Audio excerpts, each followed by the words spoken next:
Alright, I just hopped on then. Hopefully it should work. Awesome.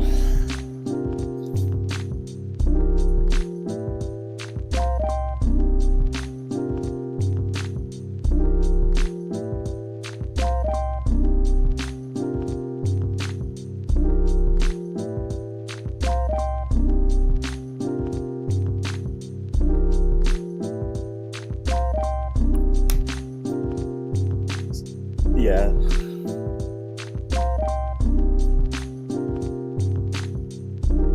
I think it was just a mistake, I guess. Yeah, I'm sure I think we just overlooked that.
to still have fun with these events. First buzzer on the challenge course.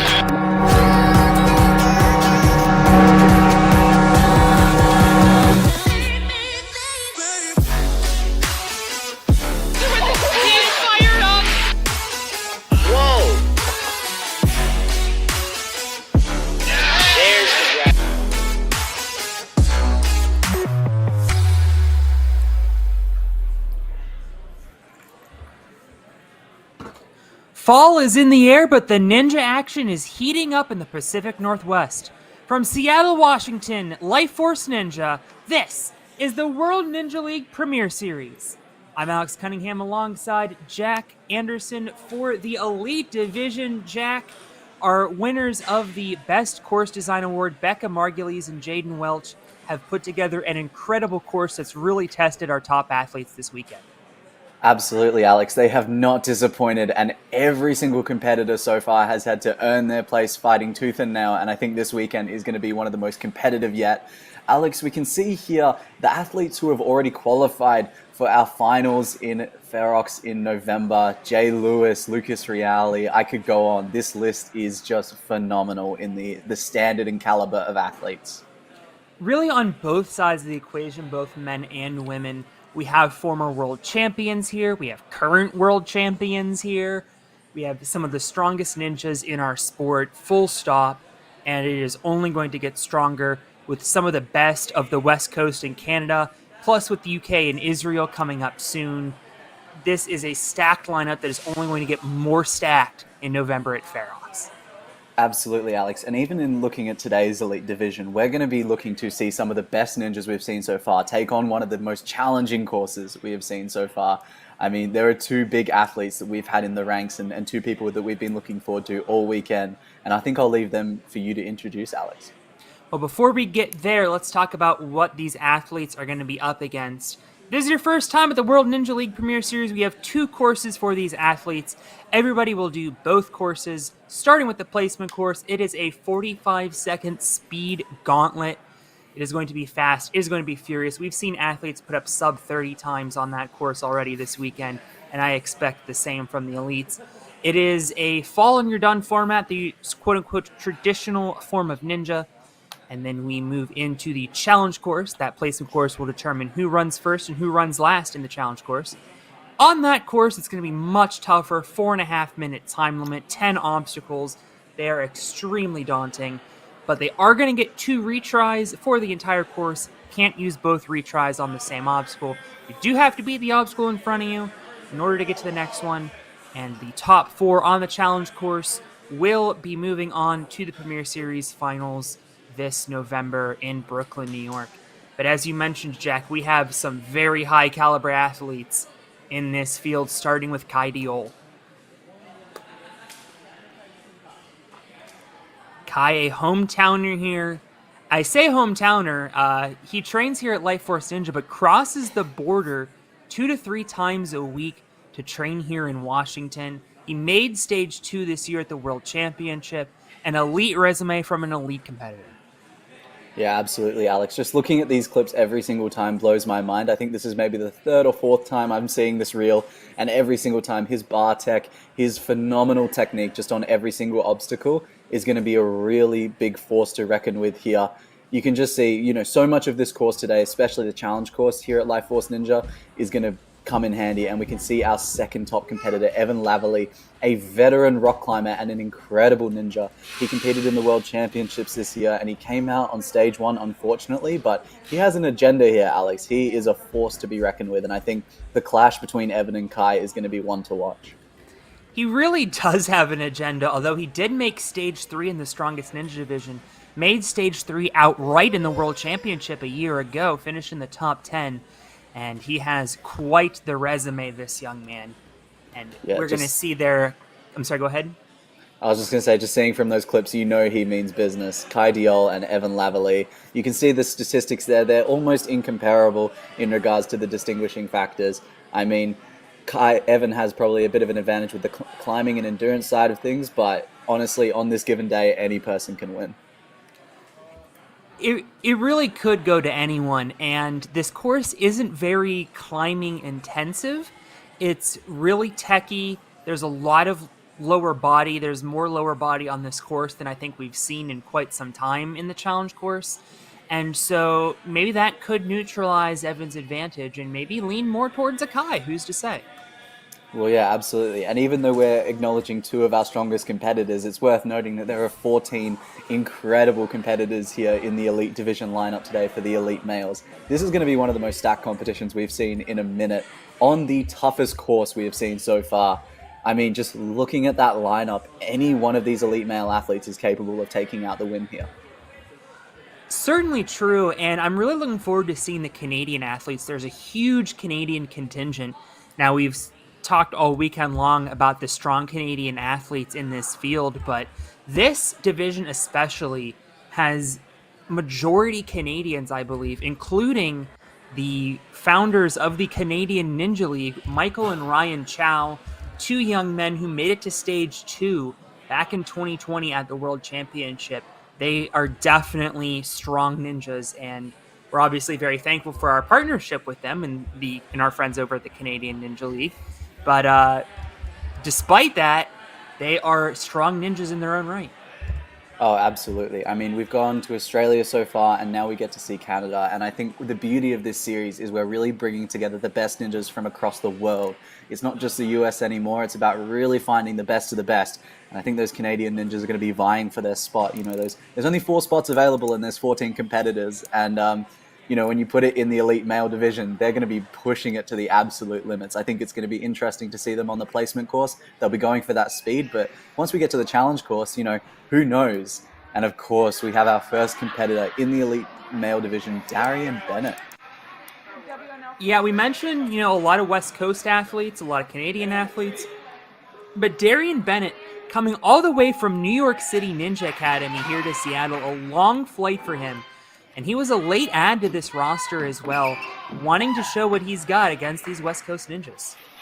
Oh, you love to see the dedication. You know, someone flying out for a competition like this is just incredible. And Darian is showing us that he means business coming in here today. Now, this is our first look at a slight variation on this obstacle. Just a little bit of a ring hook. The salmon ladder is nothing that they haven't done before, so this is going to be all straightforward for them. But this final obstacle can cost them on the time.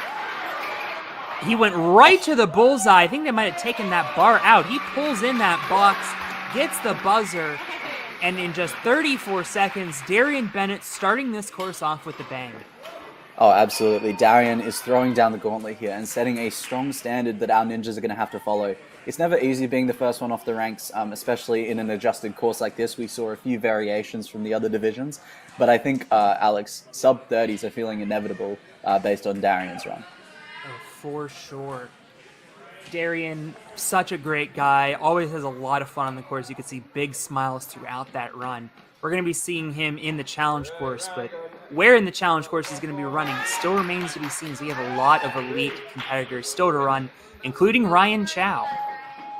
Absolutely. Ryan Chow is 5th in the North America, Canada region and completed stage 1, in the 2020 World Championship. So going way back at this point, Ryan moving through this course with an insane pace so far, Alex. Yeah, he is moving. He's looking to put up that sub-30 time, but didn't get the momentum. Yeah, you can see that bar that they've been going to in previous divisions has been removed. So they have to go straight from that swinging shelf to that spinning bullseye hold. You can kind of get a good look there of what the ring slider is. They have to put the ring into that bear trap, then have it slide down. And Ryan was just going too much for speed. It came back to bite him, and who knows what that might cost him in terms of placement. That could definitely be costly in the long run. One thing that we do need to acknowledge there, Alex, is I don't know if you noticed, but he just skipped. He didn't even transfer the salmon ladder bar. He just skipped it altogether. I don't know if you saw that. I didn't even. He was going so fast, I didn't even pick up on it. So he was all out gonna go for a sub-30 time there, and this just excites me. But Kai Diol, a man with a reputation larger than life. This is an individual who has come to play here today. Alex, sometimes I like to try to outread somebody's bio before they finish the course, and he's kind of already gotten off to a head start, but let's see what we can do here. I started training ninja when I was 10 years old after my dad showed me American Ninja Warrior on TV. I am a Canadian resident, and I cross the Canada-US border to train at Life Force 3 times a week. The other days, I train grip strength and pull-up strength at home in my garage. I forget it. He's going too fast. I'm not even going to bother. That was 24 seconds. How? Alex, yeah, he's how? squinting because he doesn't believe it, and we don't believe it either.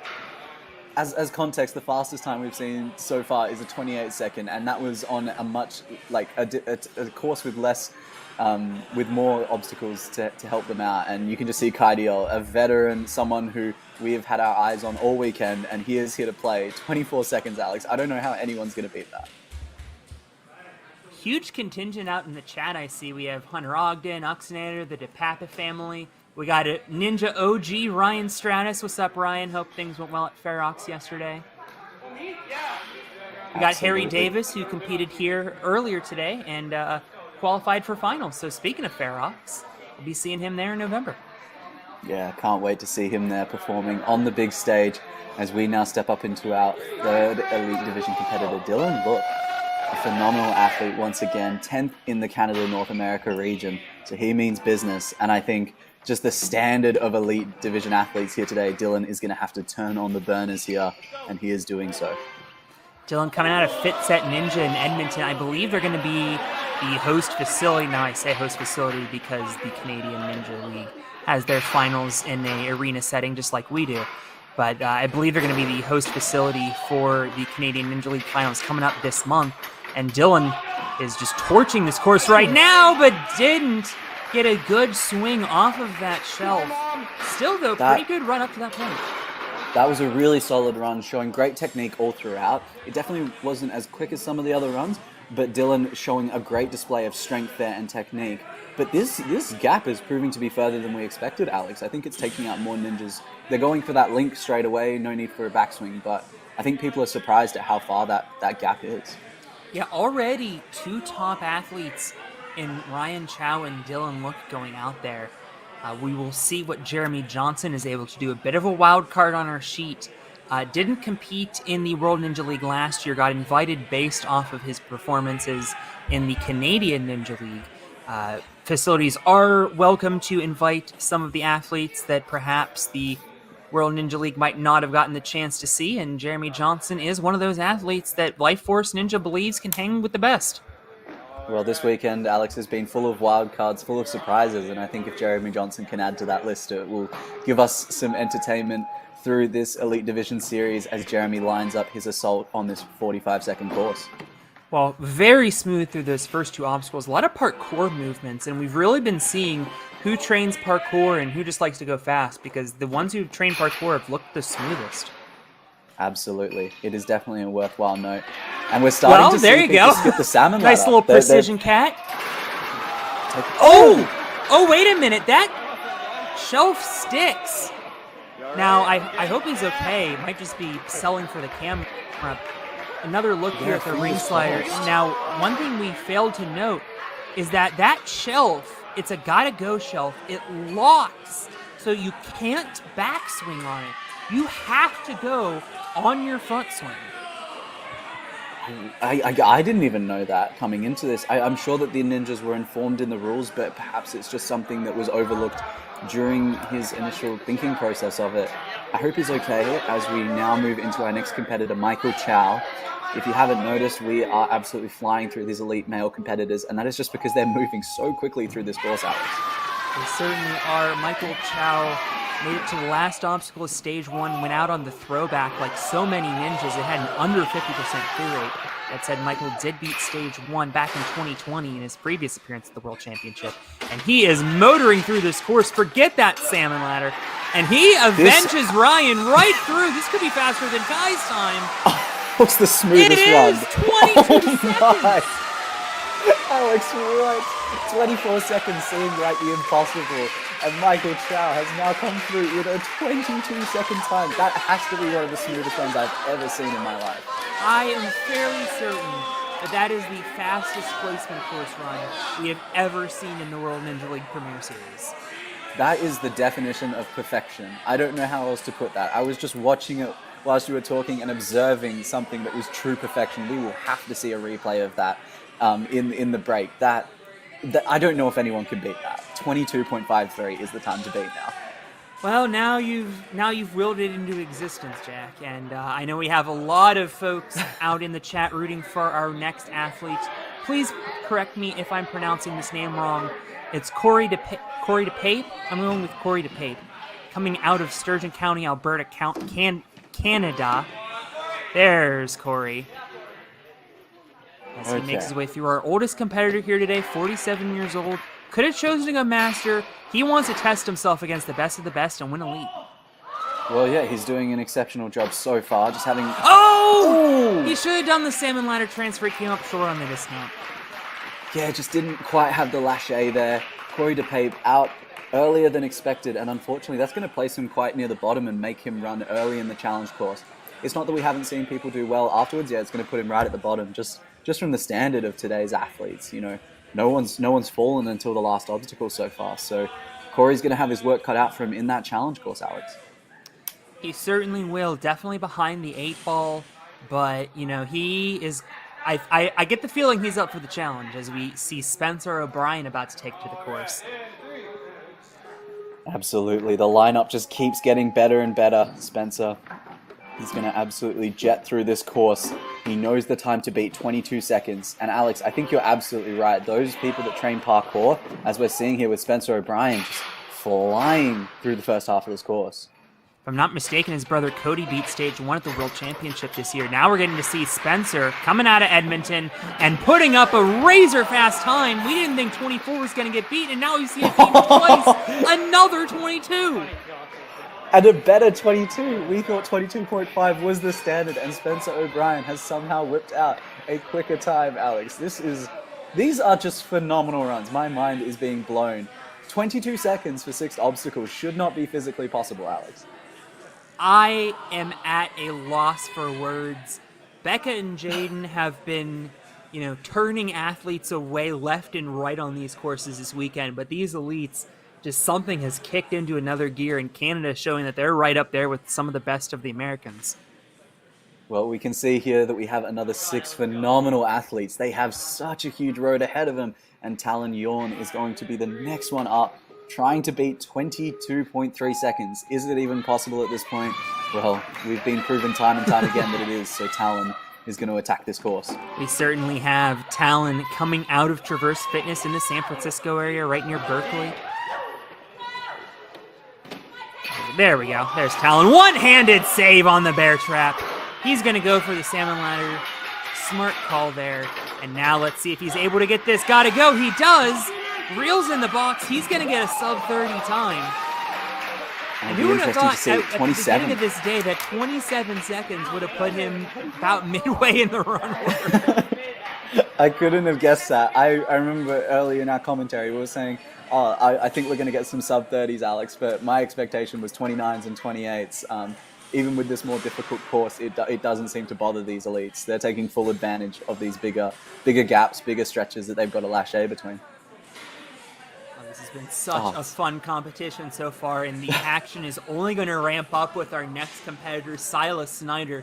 We had Hunter Ogden in the chat. Not his brother. Cody is his dad. I see. I have been corrected.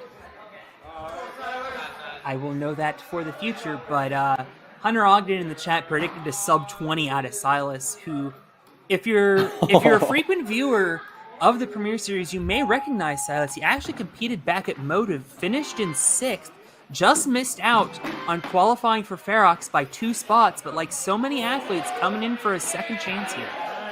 Yeah, and we've seen athletes come in that second time and secure that top 4 spot. Silas moving well here so far. He knows the time he's got to beat. Ooh, careful! He's going for it! What a save! Just barely able to save it. I think sub-20 might be out of the question. Sub-25 isn't. And I mean, when you get a 24 with a spectacular save like that, you are showing why you are one of the elite ninjas worthy of being in the Premier Series.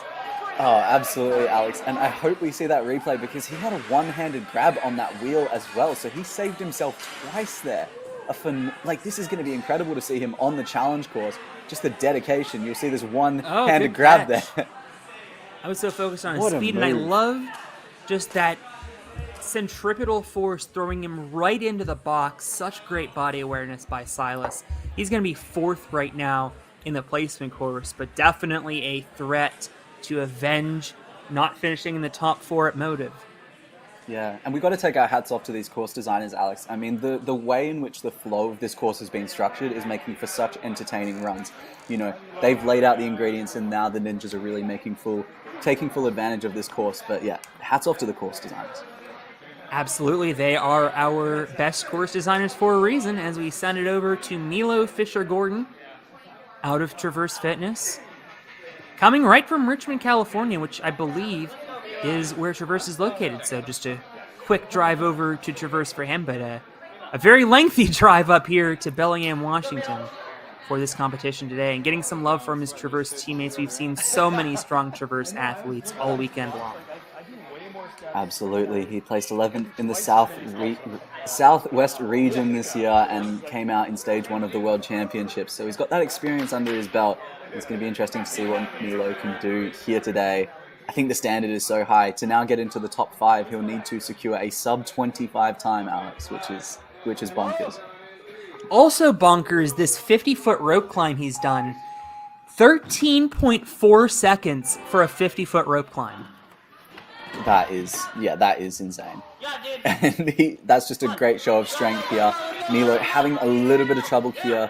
Flow is so important. Oh, saved it! Saved it! Saved it! Saved it! Unreal! Alex. That's going to cost him time, but he definitely made his way into the highlight reel. Yeah, he's gained our respect without a doubt. And can he finish this course here? Milo's going to come in. Oh, he better finish. He is going to what finish. An uphill battle. We're going to see the red lights for the first time today. Shrugs it off. But, I mean, it's better than running first in the place in the challenge course, which is what he likely would have had to do if he didn't make this incredible save that we're about to see right now. Oh, just the reaction speed to even think of jumping back to the moving ring. How did he do that, Alex? This is insane. I'm lost for words with these ninjas, to be truthful. This is incredible for a placement course. You know, sometimes you have to go backwards to go forwards, and that is certainly true in the sport of ninja. Yeah, and as we can see there, it's going to put him in 7th place, giving him 3 runners so far that he gets to watch in advance. That's more than enough to kind of understand the betas going into the course. Oh, but now we've got a big competitor, Alex. Evan LaValle out of Lancaster, Massachusetts, trains out of Vitality. It's about a 5-hour flight from Boston to Seattle, which is a pretty long flight for a man who missed out on qualifying in his first go at Ferox by 1.5 seconds, and he is acting here on this course like every millisecond matters because he knows it does. Alex, even if we tried to read out this man's resume, we wouldn't have time. Is this a sub 20? Is this gonna happen? Okay, it's not. It's a 21. So he has not broken the laws of physics, but he has broken the barrier and the course record, 21 seconds. We are breaking what feels like world records in this moment here. We are witnessing something special here on this placement course.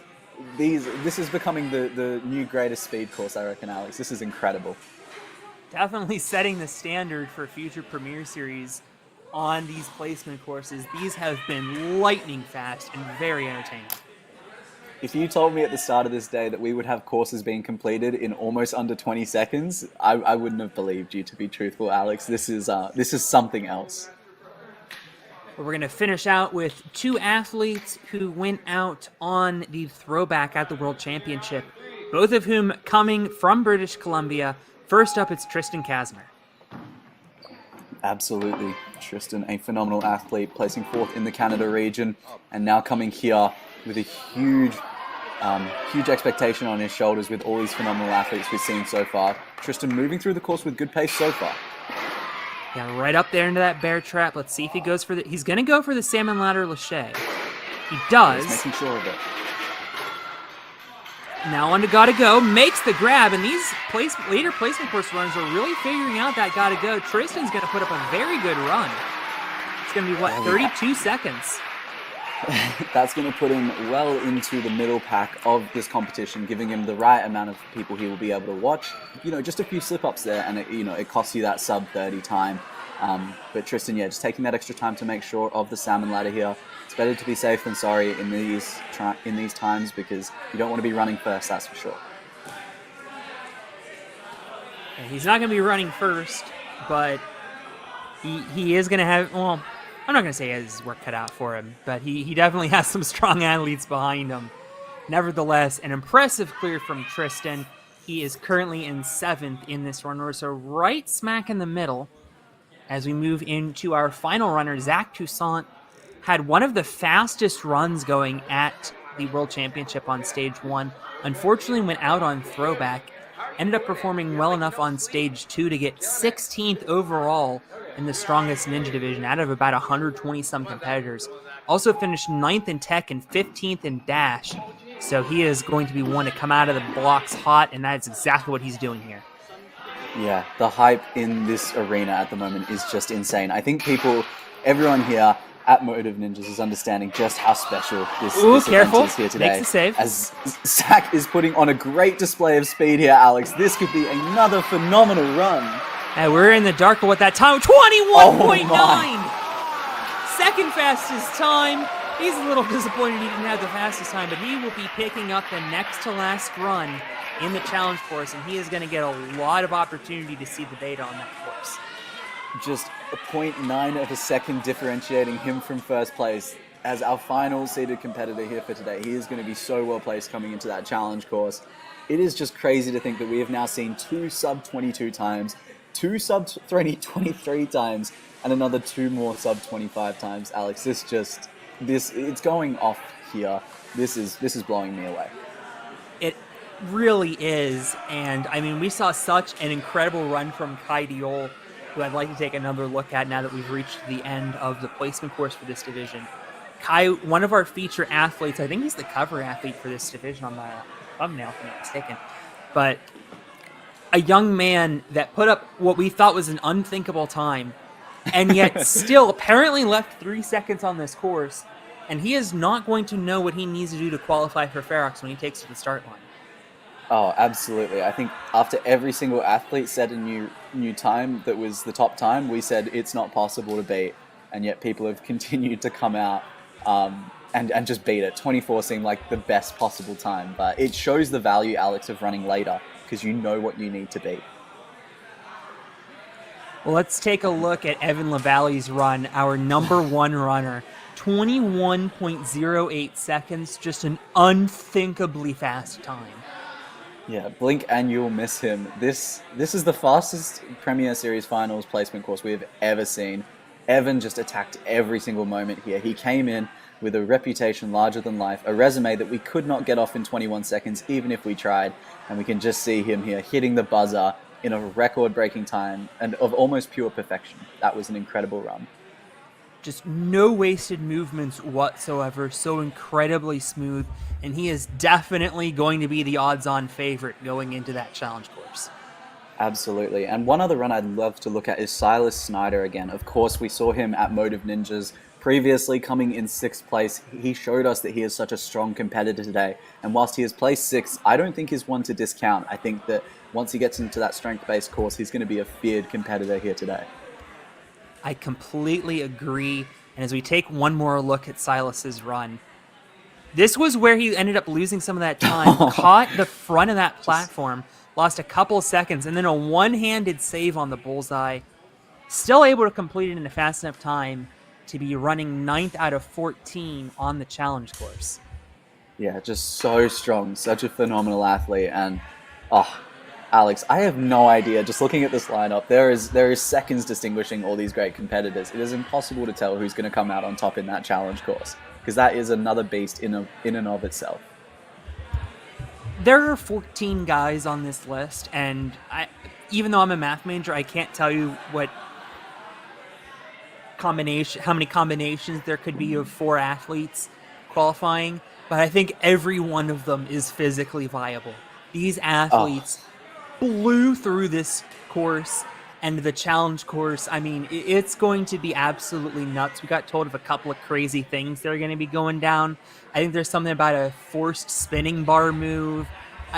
It And yet still I get the feeling that these athletes are just going to crush whatever Beckett and Jaden have in store for them.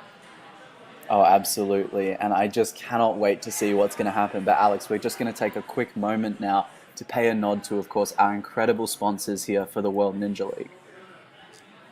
And we will start off with NinjaWorks, of course, the World Ninja League Premier Series powered by NinjaWorks, the ultimate in ninja timing systems, providers, of course, of physical timers, lights, buzzers, as well as the NinjaWorks app that is available to all of our competitions and really makes our competitions run so much smoother, as well as giving everybody access to live results on our website, worldninjaleague.org. If you'd like to get a NinjaWorks system installed in your gym, check out ninjaworks.com. Absolutely, Alex. NinjaWorks, a long-time sponsor of the World Ninja League. And now we're going to pay a nod to Slapchalks, one of my favorite advertisements I've seen in a while. Has this ever happened to you? Where's my chalk bag? Ooh, I have a solution for that. Slap chalks! You take the chalk ball, put it in the mesh pocket, zip it up, slap, and get your chalk. Slap trucks are made right here in Springdale, Arkansas at Interform, the small batch manufacturing company. We're helping our community and providing local jobs to minorities and women of diverse backgrounds. I'm Joseph Rao, Ninja Warrior, rock climber, and the CEO of Slap Chalks. As we can see there, yeah, just a great innovation there. And we're also just going to pay a quick nod to Ocean Needs Heroes, again, one of our phenomenal ninjas running this great initiative. Ocean Needs Everyone is celebrating 5 years of saving the oceans. My name's Enzo, and through Ocean Needs Everyone, I help save the ocean by doing beach cleanups, seal and mangrove plantings, making art about recycled plastic, and making films regarding the ocean's health. How can you help save the oceans at home? Well, even if you don't live near an ocean, trash can end up in there eventually, so cut down on your use of single-use plastics. If you see trash on the roads or beaches, make sure to pick it up. Use less gas-powered vehicles, fish responsibly, and help support local organizations. I started my organization when I was 12 years old because I wanted to make a difference. So remember, you're never too young to follow your dreams and make a change. Let's all save our oceans together, one piece of trash at a time. Our thanks to Enzo Wilson, who we will see at Premier Series Finals in Fair Oaks. We'll also see our defending champion, Addie Herman, who is a DGS athlete, of course sponsored by our longtime friends at DGS Ninja. 5 years of working with them to put together our World Ninja League Championship course. We're going to be working with them again for our 6th year of that partnership this June. And we always look forward to talking to DGS and seeing some of the crazy stuff that they're coming up with. I've heard a little bit of murmurings about what they've got in store. No spoilers for the chat, sorry everybody, but it's going to be bonkers. So if you would like to get the best of the best in terms of ninja equipment in your ninja facility, check out dgsninja.com. And if you are a if you're a company who wants to get your word out on our Premier Series broadcasts, or if you're an athlete that's looking to shout out your sponsor, give us an email, info@worldninjaleague.org. Absolutely, and we're just so grateful to have such exceptional sponsors helping to fund and support this incredible event, Alex, as we kind of move forward into the pointy end of the competition, the challenge course. And we take a look here. Corey DePape is going to be our first runner, just that unfortunate slip up, missing the dismount of the salmon ladder. But so often in this Premier Series, we've seen athletes just make an unfortunate slip in the placement course and then come back to really dominate the challenge course. In fact, we saw that earlier in the teen division just today. Oh yeah, and I think if the teen division is anything to show us of what's to come, it was one of the most entertaining divisions that we have seen in a minute. We saw flips, we saw upsets, and we saw some 2-second finishes on the course with the last 2 seconds on the clock. So I think as we look at these top 14 competitors, this is going to be the most difficult course we've seen. It's going to be the most endurance intensive course and the longest course, but we have 14 of the strongest athletes in the world all coming together to fight it out for those top 4 spots. Yeah, looking to take after Riley Zvitanich, who was the first runner in the placement course, ended up finishing on the podium earlier today in the teen male division.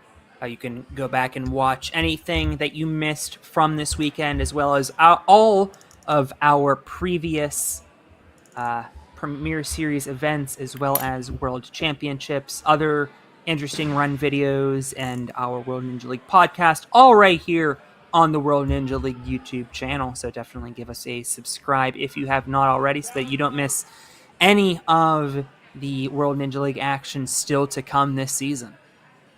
Absolutely, Alex. And I think just kind of looking at this lineup, I think one competitor that I would just love to pay a nod to and just make an early prediction on is Michael Chow. I think he was an individual that we saw in the placement course. He actually is now running 10th, which was an exceptional time. But one thing that really stood out to me about his run was just the flow in which he had during that time. But Alex, now we're stepping into our first competitor, Corey DePape. He came out a little bit early on that placement course, but we've seen time and time after again that the first runner can often go the furthest. A little bit of karaokeing there on those spring steps. We saw them in a straight line for everybody else. And now Plank Run has gotten a little bit of an upgrade with that long stick. Yeah, I feel we're going to be seeing that being challenge. skipped. Oh, we're going to see a little... Ooh, hello. Pipe now. Okay, making it a little bit more challenging. Yeah, these first three obstacles haven't seemed to be too much difficulty for most of our divisions so far. But it's really the back end of the course, Alex, where it starts to get really difficult. Just a quick reminder Corey of where just to go. Yeah, Around just the getting bend, those and double here we go. checks. This is what I was looking forward to all week. Tame the beast. You're going to have to pull that rope down, and that's why that rope was there, to lock that into place. And now you can traverse off of this rig. It does still shake a little bit. We're going to have to cross these metal pipes. And now the lash onto the V-wing. Which has got Corey it. he's looking so strong so far. This is looking really good. Oh, and we can see that V-wing there just moves a little bit as we're seeing some more lower body work here. All this footwork that is not as frequent as we see in other divisions. All those pads move, and now coming into coaster, Corey just having to navigate this course for the elites as the first competitor up. Taking it nice and slow. You don't want to lose ground there, and I'm glad to see that this trampoline was moved back. Now they're going to have to go for that joust move, which Corey gets.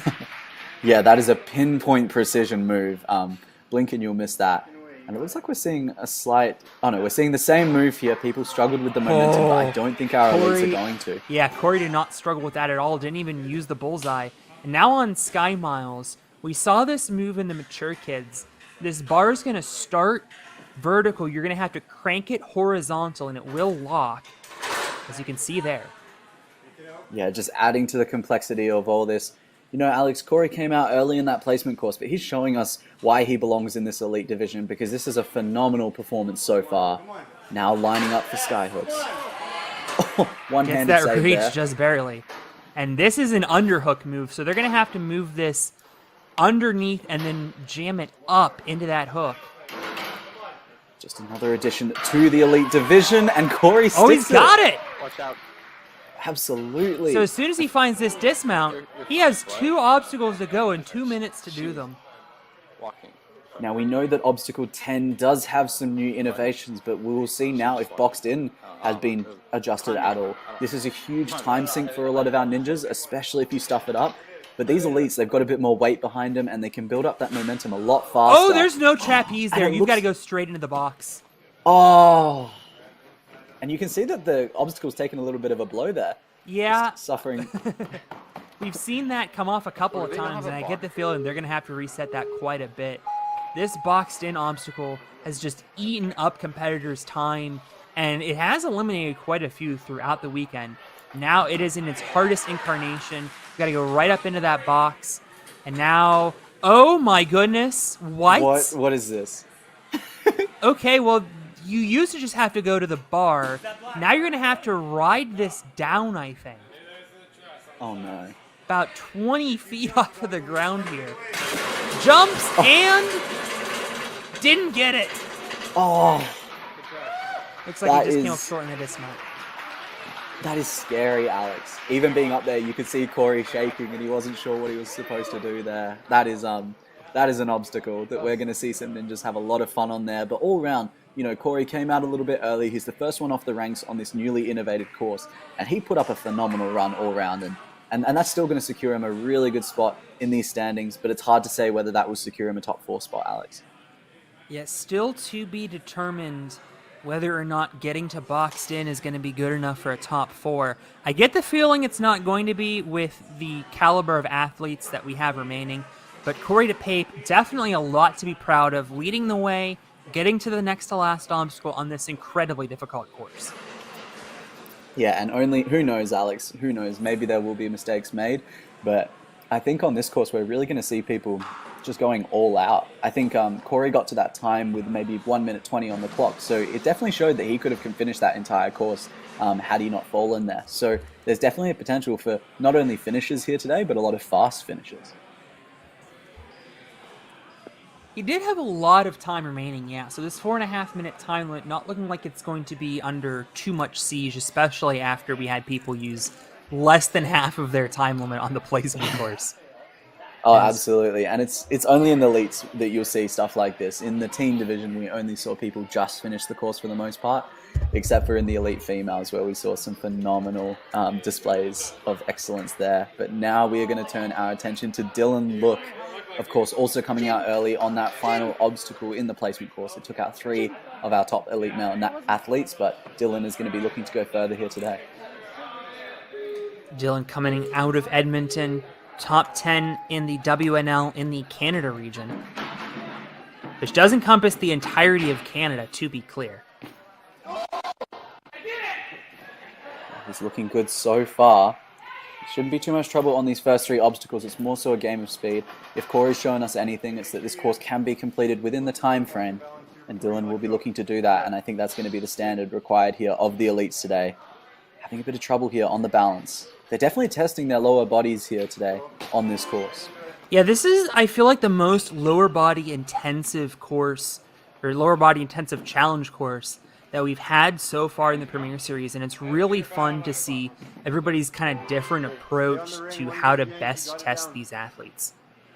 Yeah, and it's definitely going to favor those athletes, Alex, as you were saying before, with the parkour backgrounds. Those that can move quickly through the footwork obstacles it's going to favor them hugely in giving them the time advantage on the upper body obstacles where they're really pushed. This is one of my new favorite obstacles, Alex. This is a phenomenal. It's really earning its title of Tame the Beast now. Certainly is, and we'll see if our competitors are able to tame it, or perhaps they will be tamed. But so far, we're 2 for 2 for humanity. Yeah, I think we're going to see a lot of these ninjas really going deep into this course. The first 5 obstacles doesn't seem to be showing them much struggle. However, we have only seen 2 ninjas. This is one that's interesting now, as these plates really spin quite a lot if you're not careful and can cause you to slip up. Coaster is something that's remained relatively the same throughout all the divisions so far, just changing the number of steps that they have to come across at the end of the coaster, but these guys are looking strong. This is something that they've done before. Yeah, these elites know what they're doing. They've dealt with sliding platform obstacles like that. I mean, we've had them in our sport for, 2 decades now, something like that. So hopefully our athletes have tried one before. Yeah. Well, we're now coming into jousting. Now, this is a small innovation here. They will have to jump and pinpoint precision it into a hole before they could static it in previous divisions, but now that's no longer a possibility unless you have really long arms. Oh, and Dylan's going to miss it. First today to miss. This is a really technical move. Yeah, it is showing the pinpoint precision that you need. That's a heavy metal pole that you've got to line up into a single hole whilst jumping. It's not that easy. Second attempt. Gets it on the second He gets attempt.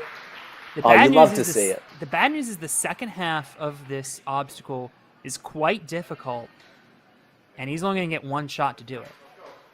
Absolutely. Or he could just jump across like that.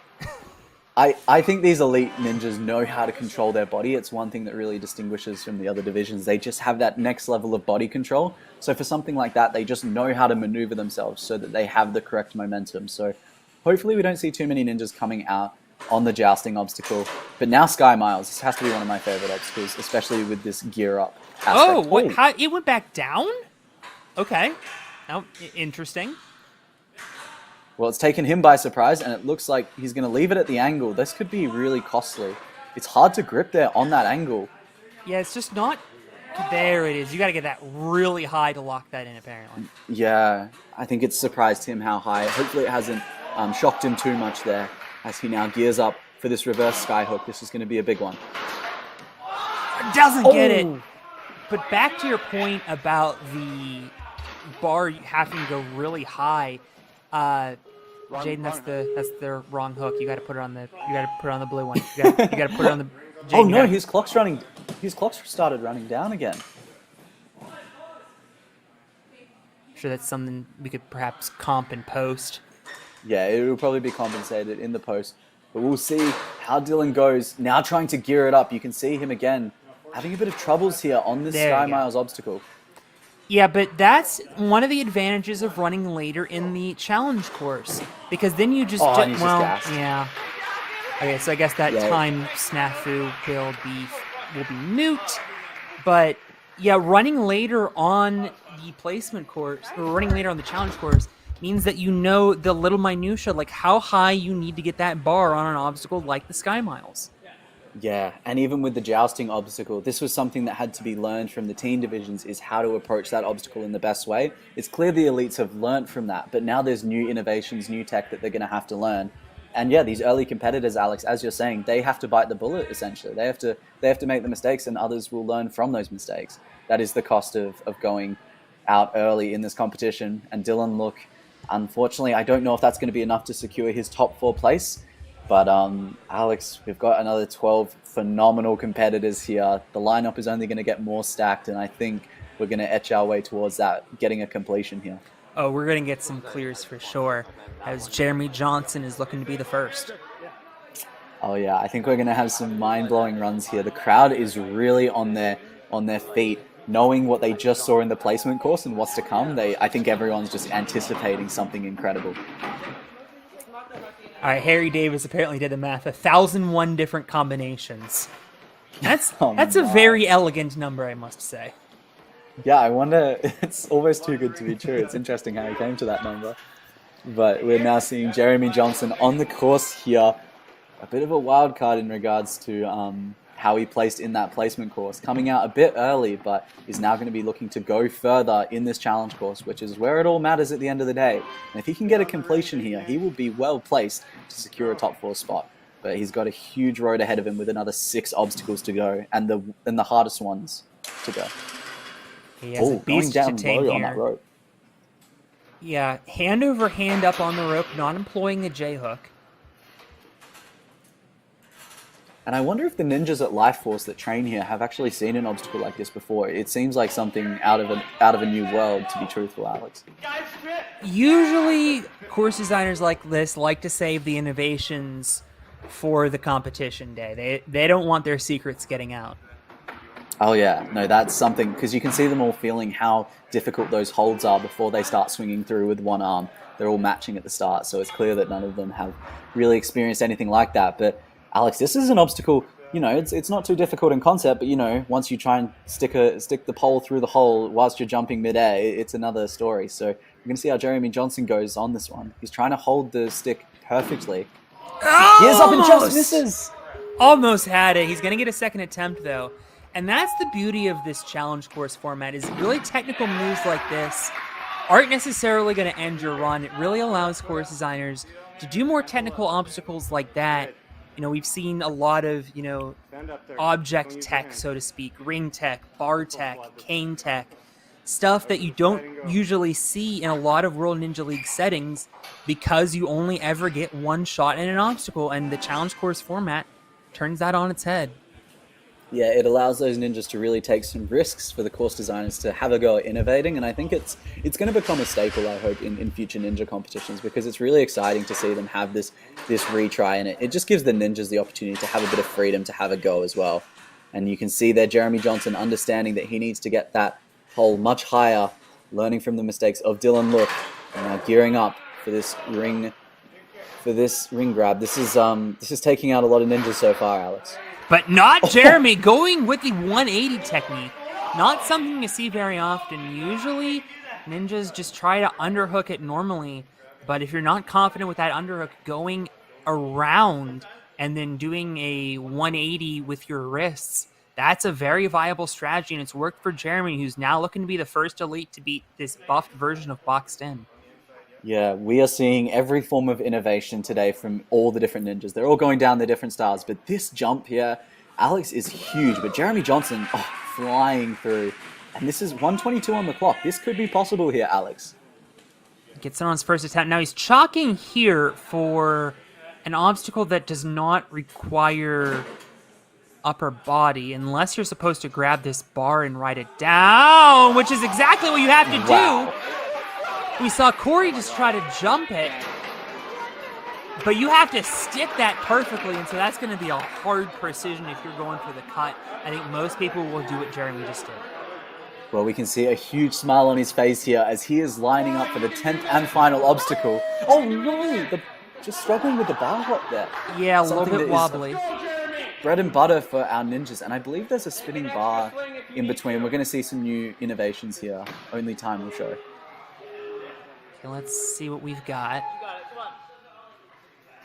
Jeremy, So the first one to this first jump point. is good. Now this is they've replaced that right cradle left on your screen with whatever that thing is, and Jeremy just pieces out. I don't blame you. Yeah, you can see a smile on his face. He was almost laughing at the difficulty of that obstacle there. I mean, so are we. We are baffled as to how you're supposed to do that. But I mean, that's kind of part of the fun of watching a ninja competition, is looking at something that looks impossible and being like, how on earth can any human being beat that? And then a human being beats it, and you're like, oh, that's how. No, these guys aren't human beings. They're elite beings, I think. they're on another planet. And Jeremy Johnson, throwing down a great run there. He's third in the lineup, and to make it that far, again, it just kind of shows the value of going later in the course. Had Jeremy gone later, he'd perhaps learn how to beat this obstacle, but either that or it was just being gassed out towards the end. This is the longest course that we've ever seen. Well, if any of our runners who were unable to defeat the placement course are able to beat the challenge course, it's this young man, Ryan Chow, beat stage 1 of the World Championship back in 2020, one of the co-runners of the Canadian Ninja League, along with his brother Michael, who we'll see in a little bit. Brother Michael is going to be holding the chalk bag for Ryan as he deftly maneuvers up, and away. Yeah, that up and away is even surprisingly deceptive with the platforms placed kind of adjacent to one another rather than being a straightforward running obstacle. Ryan having a bit of a struggle here on this parkour. And needing a second attempt, but getting through. Yeah, kicking off of that wall, we hadn't seen that a lot in the other divisions. I'm not sure if it's just now in play or if the runners are a little bit smarter and know what's in play and what's not. Ryan a little bit uncomfortable on that trampoline, actually, as he makes his way through King Beast. But really saving his energy there on that rope grab, that was incredibly smart. He got the absolute maximum distance that he could grab that rope, saving his arms and saving the forearm burner and making Tame the Beast a much more manageable obstacle here. Ryan Chow is looking so strong so far, Alex. This is a great display of technique. Yeah, our athletes certainly have tamed the beast as he tries not to spin it to win it. And now we have the back half, the other lower portion body of this obstacle. We actually haven't seen too many people struggle with spin it to win it, even though it is such a difficult obstacle. These elites make it look super easy. Now coming into coaster, our final lower body obstacle here. Oh, just barely able to get a good save. Great save so far. Alex, this is the jousting. This is one that we've seen a few ninjas come unstuck on so far and have to spend a retry on. Yeah, it's not one that you're going to be able to get too much technique on. You know what the technique is, but you don't know what kind of power you're going to need to do until you get up there and look at it. Ryan, though, getting it first try. This is just a textbook run, and when we look at the clock, and he's only been going for 1 minute 45 now. He's made it through the first 7 obstacles. He's got 3 to go. This is an exceptional time to this point, Alex. This has potential. And look at that genius move, going from the far end of the platform to get some momentum, to pop up that cranking bar. Now he has this hard skyhook move. Yeah, Ryan looking like he's been training on this course all his life. This is a phenomenal performance One-handed all save round. with the traditional underhook technique. And with 2 obstacles to go, Ryan Chow is flying through just as we expected he would. Yeah, he's not just going for a completion, Alex. He's going for the top time. He's here to set the standard and show the other ninjas that he means business. But as I say that, he's struggling to get momentum here on boxed in. This may not be something that he's practiced that much before. Yeah, these metronomes, if you didn't get the chance to do them at the World Championship, which at the World Championship you just had to run across them. Oh! Watch out, Ryan. Yeah, Just coming unstuck there. you've got to get a lot of momentum. It's a lot like a swing. Just a lot of the same leg pumping techniques. I've definitely seen obstacles, for instance, where you stand on a trapeze, aerial barrel that we've had a couple times. The World Championship comes to mind, where you really need to get that swing built up by driving your knees. And now Ryan's getting the idea. Yeah, he's got the technique now. This is looking much stronger. He understands that he's got to build up so much momentum here, Alex, because the gap is so big. Really making sure of it. And he goes for it again. Just barely able to squeeze in. That was good, Alex. Ryan Chow now coming back into the back end of this course. This is all things that is, again, upper body, so hopefully he should be strong here. He's been nothing but perfect in all the upper body departments so far. Oh, nice roll. Oh, that's got to be a clip, Alex. That is something else. The confidence there to do that flip. Oh, and able to reel in the platform as well. Incredible stuff. And with a minute to go, he has 2 shots at all the glory. This just goes to show how fast Ryan Chow has been moving. He struggled there on boxed in, the obstacle that takes up the most time out of any of these here. And he had 2 goes at it, and he's still here with 43 seconds on the clock. Had a bit of rest. And now going for all the glory on an obstacle called All the Glory. And the first bar bit we understand. This bar bit we do not understand at all. He's going for one side. I think he's trying to... This is a very technical move. Go... Oh! Wow. I'm lost for words, Alex. They understand a meta that I personally can't comprehend. It looks like they have to do a bar switch there in order to... Yeah, so one side of the bar is black, so I'm guessing that side is thicker. And so if you just do it normally, which with 15 seconds left, I think at this point Ryan might just be trying to go for the platform. Now he's gonna... Oh, he's trying to reel in the platform, trying to break the obstacle. And he almost did. Well... If he broke it there, that would have been over. Like, the ninjas would just give up on trying to do that move. Okay, so I think what happens is one side of that bar is thicker than the others. So you have to do the spin move with a half rotation of that bar. Because if you don't, you can see that there's kind of there's not really a bottom to the cradle on that right side for the competitor's left side on your screen. So when you do the 180, the thicker side goes into it and it doesn't fall through the bottom. It's a very technical move, and I think who the heck thinks of this? Yeah, I reckon. You know what they were thinking, Alex? I reckon they were thinking, okay, what's a viral Instagram clip we can get?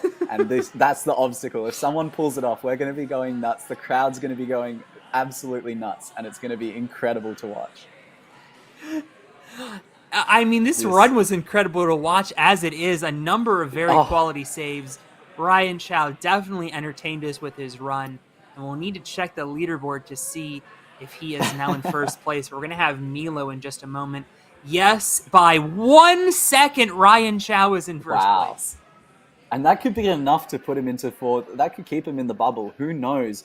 But now we've got Milo Fisher-Galton, just another phenomenal athlete who is now seeing that final obstacle, Obstacle 10, where the final boss is, the one that's got to be defeated. And I think hopefully we're going to see someone through soon, Alex. Well, Milo could be that man to do it.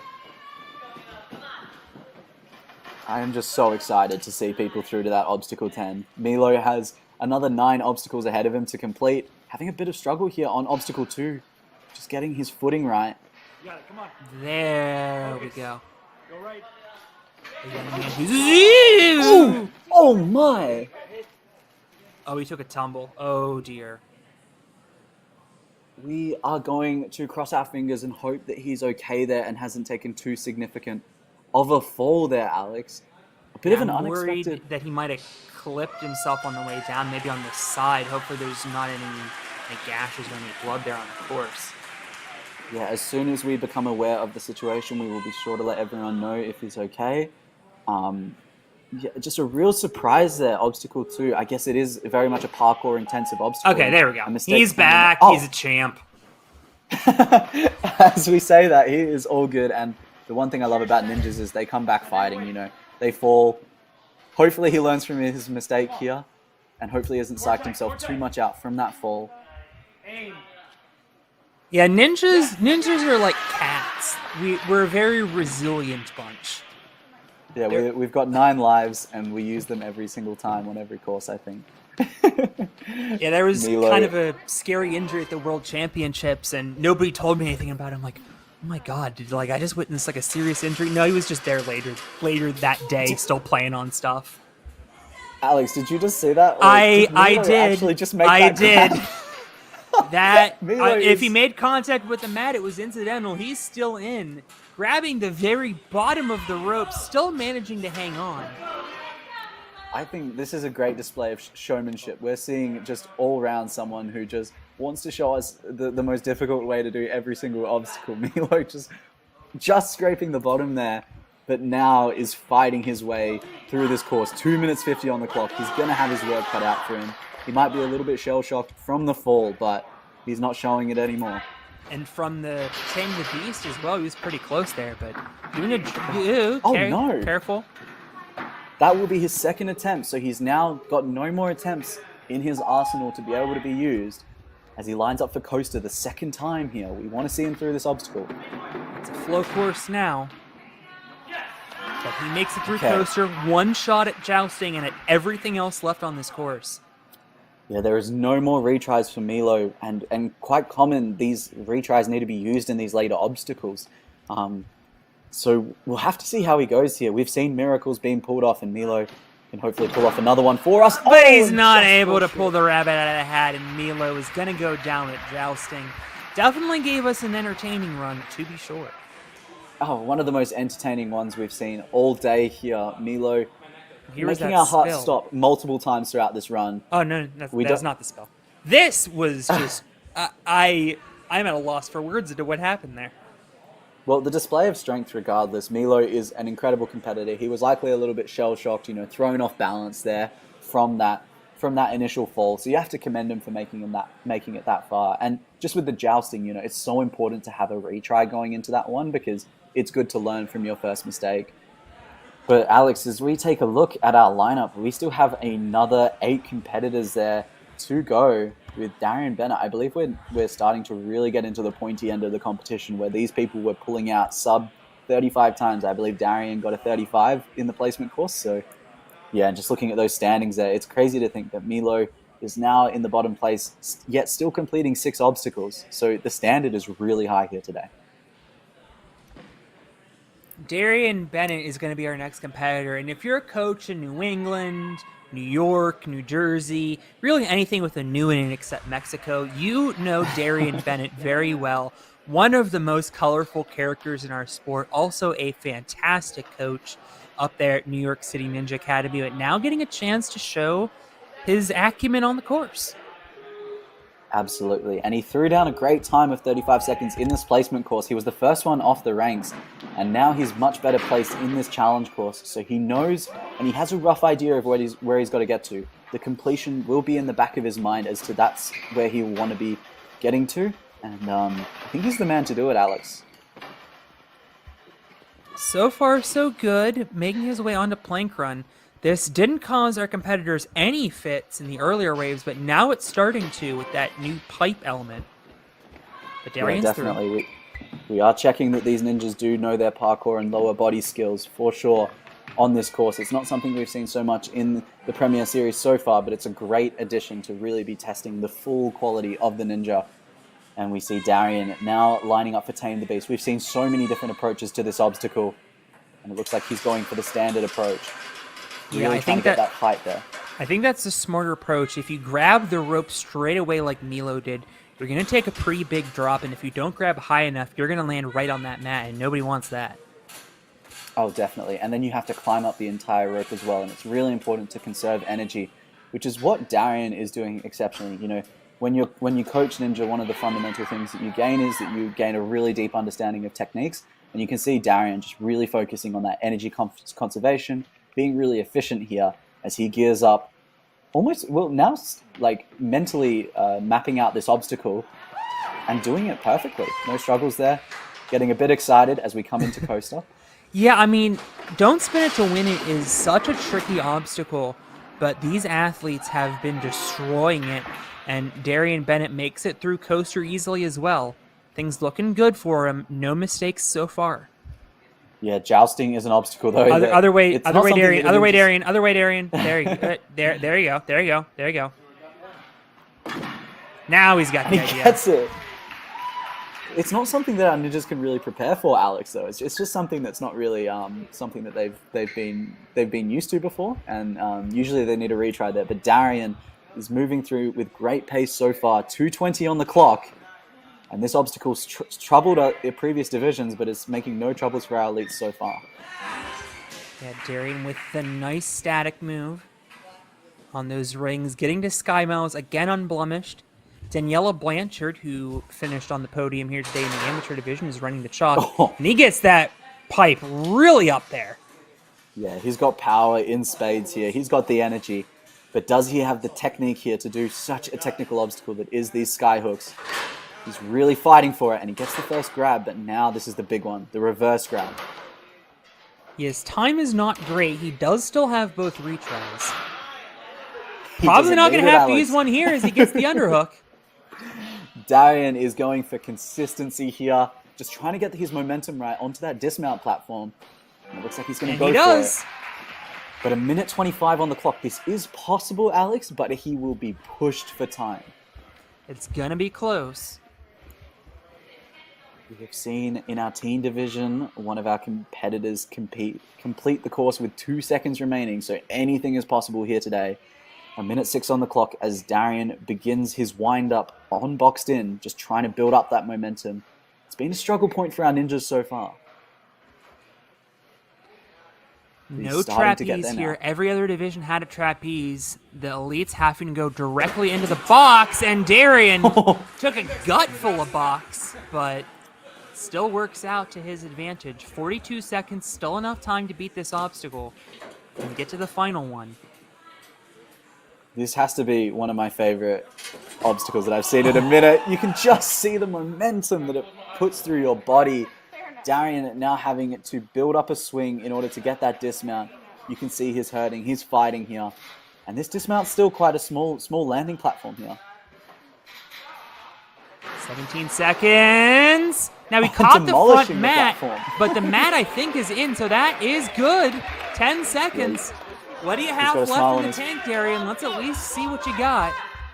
He would have to link all of these and pull off a miracle with 1 second on the clock. And it just looks like he is trying to go backwards.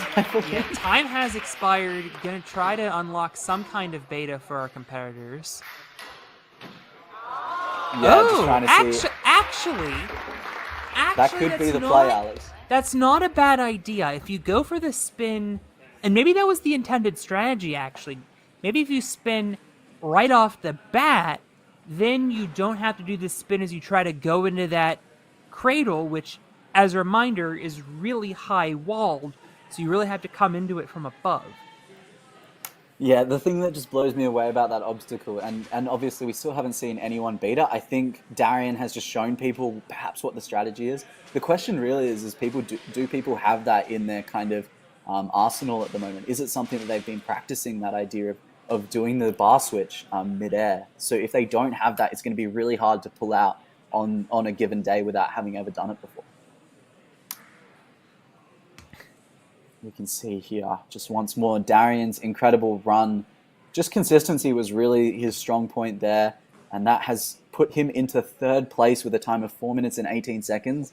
It's hard to say, Alex, whether that will help to secure him a spot. We've seen 6 competitors go through, 8 to go, and Tristan Casimir is now our next competitor. The more we're moving along, the better Ryan Chow's time is looking. Currently in first place by 1 second. Tristan Kazmer trying to take him down. Absolutely, but he's still potential to be replaced. We've got the top 8 competitors left. These people all crushed it in the placement course. Tristan Kazmer put on an exceptional run, just a really great display of strength, technique, and making sure of every single obstacle.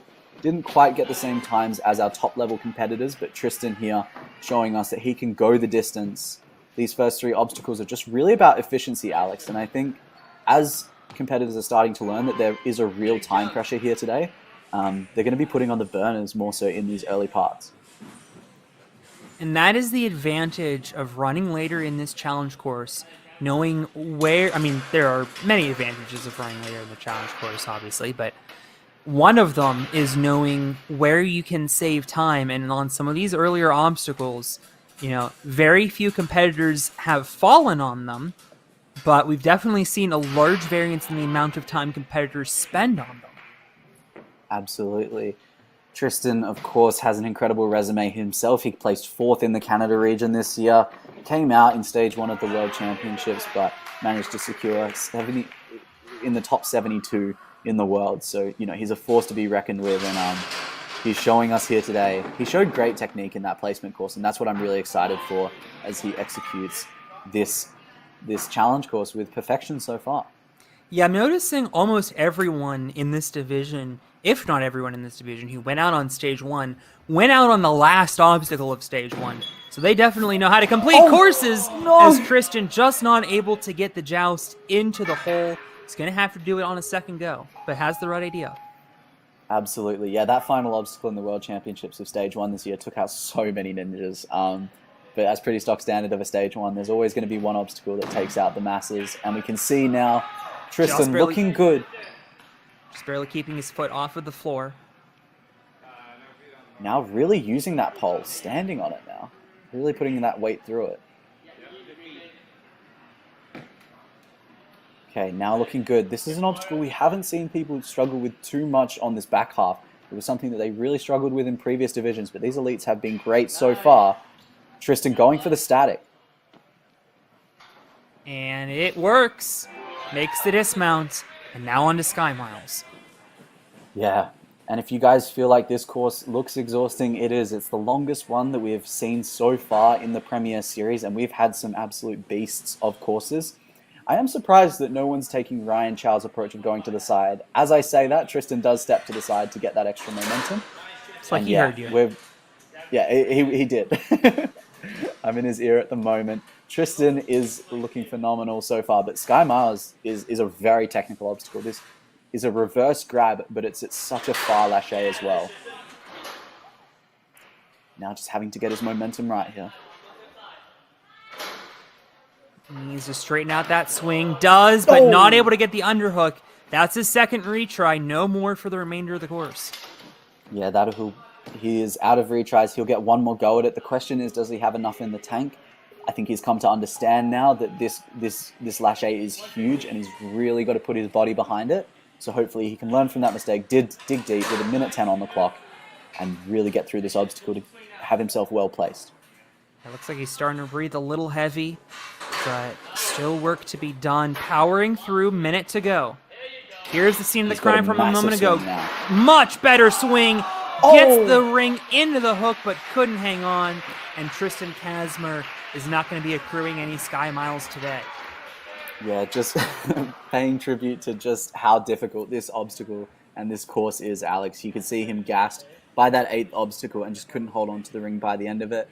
Not only are we asking ninjas just to fly through this course with near perfection, but we're testing their upper body, lower body, and everything in between. Tristan throwing down a great run. You can be super proud of that. I'm not sure if that'll be enough to secure him in the top 4 here today, but lessons have been learned, and I'm sure he's going to come back even stronger next time. For the record, he's from Vancouver, so he drove here, so definitely not accruing any Sky Miles. But So we can see Tristan just outside of the top 4. Corey DePape on the bubble now. His position will be being contested in these future athletes. We're 7 down and 7 to go. And we still haven't seen a finish yet, but we have our 7 strongest athletes. And I think we're really starting to get into those deep sub 30-second times in that placement course. Like these are the individuals that we're getting 25 seconds and under as we move into our first like big business competitor, Taylor Yorn. Yeah, Talon Yorn kind of has like a canyon around him in the placement course standings. 2.5 seconds ahead of him is Silas Snyder, and 5 seconds behind him is Tristan, who just ran. And for a 45-second course, that's kind of unlikely. Yeah, that's an insane gap for something like for the course that is so short. But we can see, I think we're going to really start to see the ninjas put on the burners. As you were saying, the one advantage they have is they understand that they really need to go fast. 4 minutes 30 seems like a long time. It is one of the longest courses that we've seen in a very long time, but even for 10 obstacles, this is a lot for our ninjas to do in that time. And we can see Talon looking good here. Tame the beast. We've seen so many different approaches here today. And Talon going for the one-handed grab, Alex. Just showing a display of strength here. Yeah, there have definitely been longer courses that I've seen in my lifetime. But in terms of just raw difficulty, especially with that last obstacle, and just the amount of technical ability you need, upper body, lower body, anything and everything, I mean, this is definitely one of the most grueling courses I've seen in my lifetime. But Talon making good work of it. We're definitely making the ninjas work for it. But yeah, Talon, again, as you said, that canyon of time between him and the previous competitors of 5 seconds in this placement course, we're really starting to see a new caliber of the elites, and it will be interesting to see. I believe that counts. I don't think he had to land on that black dismount platform, correct? Either way, he is now moving into coaster. He's looking good. Looks good so far. Now coming into jousting though, Alex, this is one that can come unstuck. It's something that they're not familiar with in their arsenal of skills that they have. Well, Talon misses the jump to the left. Gonna have to take a second attempt. Yeah, this is not a place where you want to see a ninja coming out, but hopefully he can learn from his first mistake and give it a second go and use this second attempt to its fullest advantage. Looks like he's gearing up for pole vault as he lines it up. There we go. He gets it. A lot of great ninjas do come from pole vaulting, so applicable skills. Talon, where are you going? Yeah, Talon almost there you go. Coming unstuck. It's such a small landing platform for them to have to stand up on. You can see them having to really use that pistol one-legged squat there. So looking good. And now we move into the pointy end of this course. 2 minutes on the clock, Alex. It's going to be a push. It's doable. And Talon could be the man to do it. Yeah, 1 retry gone, still 1 to go. But 3 obstacles where multiple athletes have used retries already, now going right for the ring and then cranking. Yeah, really struggling with the crank there. That is going to cost him some valuable time. Now has to go for the ring dismount. That's the first one, but this is the grab, Alex. This has taken out so many of our elites here today. Yeah, and what was interesting there was Talon was off to the left on that jump and then tried to go around the hook on the right. If you would realize that he was going too far to the left and tried to hook it around on the left, he probably would have been a little bit more successful, might have made the grab.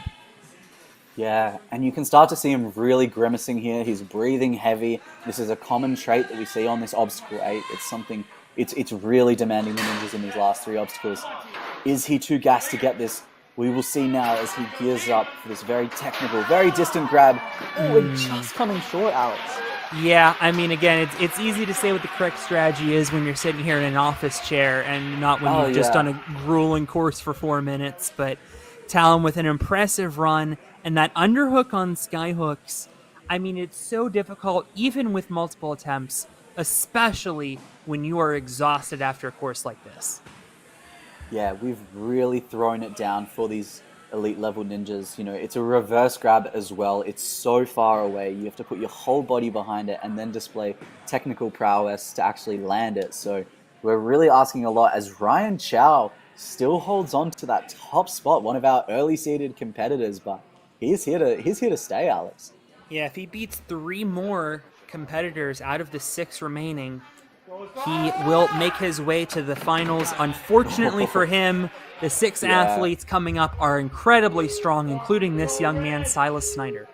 Of course, we saw Silas previously compete at Motive Ninjas in the Premier Series finals. He came 6th there. So the one thing that the other ninjas will be scared of is he has an insane amount of motivation to come back and dominate in today's competition. He proved to be so strong in that placement course, had some incredible saves as well. So hopefully we see a few more of those here today as he makes his way through Plank Run. No troubles there. Second place in the Canadian Ninja League finals in the Pro Division a year ago. Canadian Ninja League finals, of course, coming up. Oh, he touched the ground. He wasn't allowed to touch the ground, and now he's burned up one of his retries. Oh, okay. Yeah, that's a really... It's not too much of a time cost, Alex, but definitely to lose one of those valuable retries so early on and on an obstacle that, you know, isn't too difficult for these elite level ninjas. It's, yeah, it's not a great start for Silas, but he can pull it back here. Up to the ring on Tame the Beast. Going up a swing there, and as I mentioned, second place in the Canadian Ninja League finals. The 2023 finals will be happening next month, 2 months from now in Edmonton. Go check out the Canadian Ninja League website, canadianninjaleague.org, for more information about that event. As Silas strides across the spinners, yeah, we haven't seen hardly anyone struggle with those spinners all weekend. No, and Silas made it look very easy, just like galloping across almost, as he now moves through Coaster. Again, something that our elites haven't struggled with. It's something that they're very familiar with. However, I can't say the same for Jousting. This is an obstacle that's a very unique one, and it's proving to be very difficult for these ninjas. As Silas, what? Can he get it? This would be insane. Silas is very much thinking outside of the box, or perhaps outside of the hole, as he has managed to somehow save himself, and he is up to the top of the platform. That is unbelievable. Oh my, Alex, what have we just witnessed? Silas is full of tricks. Apparently some karma for the mishap earlier on Round the Bend. Saving himself a redo there. 3 obstacles to go, still a retry in his back pocket. And hopefully that confidence behind him, you know, just knowing that luck is on his side there and that perhaps he's got something going for him in this run, and maybe we'll see him use that to finish this. He's got the upper body strength, he's got the technique, and he's just got 3 obstacles to go, Alex. Well, first up is Sky Miles. And this is a huge lâcher here. Yeah, he's a little wonky. He's to straighten it out. Oh, he goes for it. He's got it. Well, you know your body better than I do. Yeah, just the power behind Silas. You know, he didn't even have the biggest swing that we've seen on that obstacle, but he just managed to throw his body and go so far with that swing there, as Silas now lines up for boxed in. Oh, this is great momentum. This has been a time killer, but Silas is moving through this so quickly. Yeah, he's up. Just the smoothest we've seen so far on that transition. Now, it'll be interesting to see the approach he will take on boxed in. This is an obstacle and a half. Okay, now going to have to adjust himself. And he reels in the dismount. This should put him into first place. And so that redo, not necessarily looking very vital, as he will get 2 shots at this obstacle regardless. Like we mentioned, he can't use both retries on the same obstacle, so go ahead, Jack. This is the beast of the obstacle, Alex. This is the one that we are yet to see anyone through. This is an insane level of bar tech. You can see Silas gearing up on one side. If he gets this grab, he will be... Oh, he got it! He got it! The first today! But there's more to be done. Look at what he's got to do next. And he gets the grab. Can Silas Snyder be our first finisher? Oh, he's got to hang on to this finger hold. Thin little ledge. No! And he slipped off! After all that! Alex, how has this happened? Silas Snyder has defied what is possible as a human being by making incredible bar tech and just comes unstuck on a final finger grip.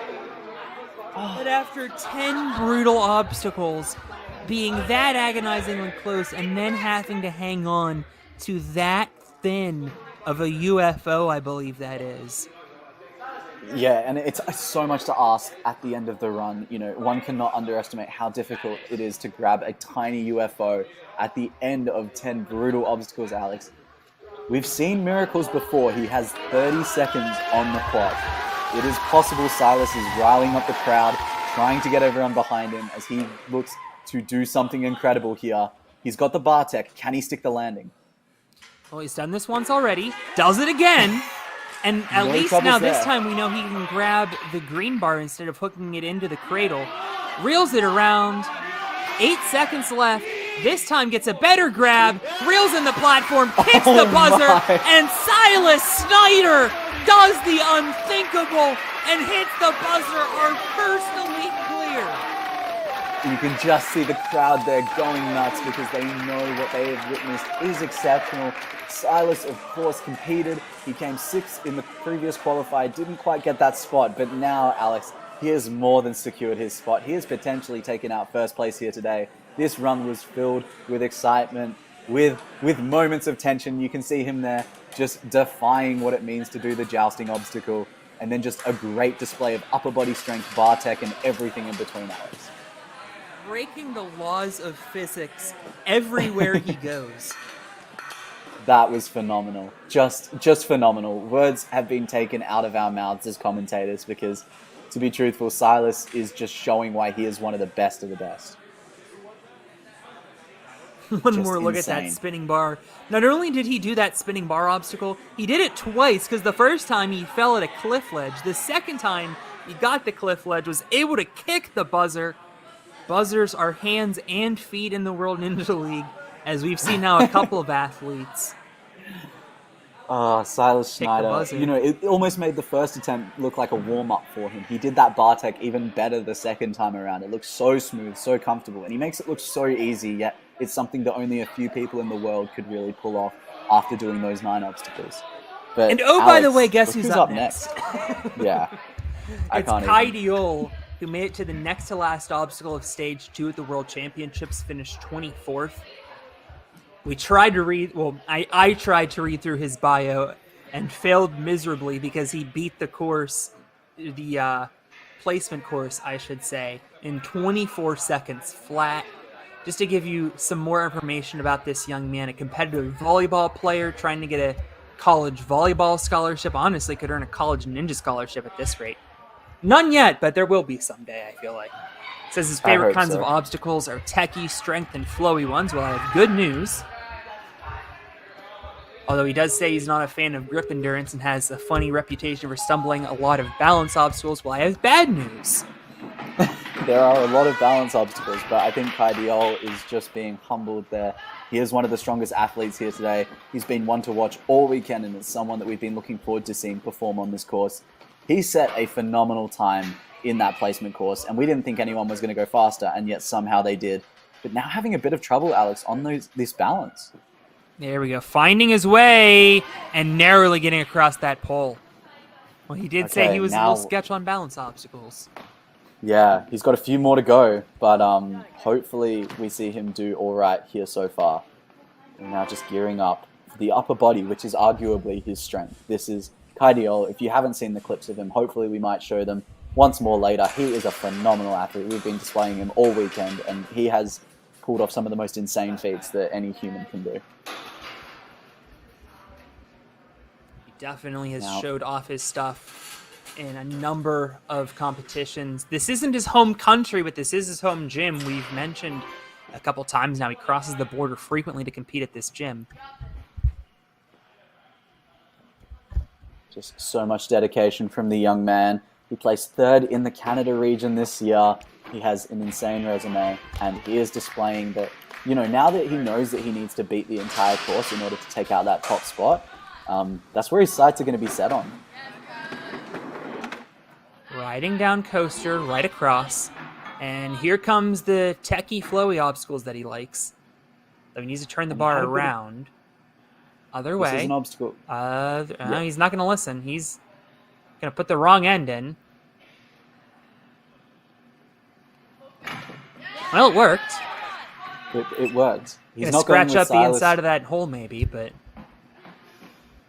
Yeah, I guess in under the pressure, you just don't notice small things like that. He didn't go with Silas's approach, at least. It looks Fair. like he's going for a drop-in approach now. This is something new. This Yeah, should be interesting.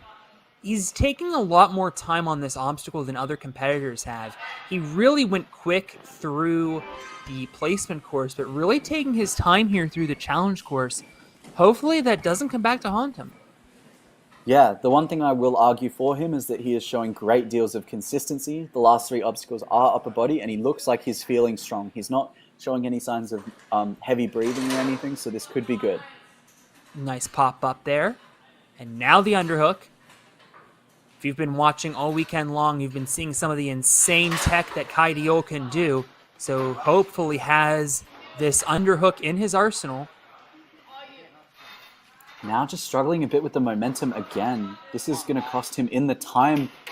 1:34 on the clock. He's got to get this skyhook. First go. But he does. Okay. Inside of a minute 27. 30. Last third of his time limit. Approaching the last Momentum quarter has not now. been his friend today, Alex. Yeah, I mean, he was just so smooth and clean throughout the placement course. Has been quite a bit more conservative here on the challenge course. But, I mean, this is a very intensive endurance course. So, it's probably part of his strategy to take this a little bit more cautious. Yeah, he knows the approach better than we do. As Kai Diol now lines up the dismount for this box. Into the Gets box. it very comfortably. 50 seconds on the clock. This is going to be close, Alex, but we love a nail biter. As Kai Diol lines up for this Gotta be careful that he interesting doesn't... obstacle. Yeah, gotta be careful he doesn't tip this forward before he gets the bar. Does get the bar. Facing forward, needs to straighten out the swing. Swing is straightened out. He can go any moment now.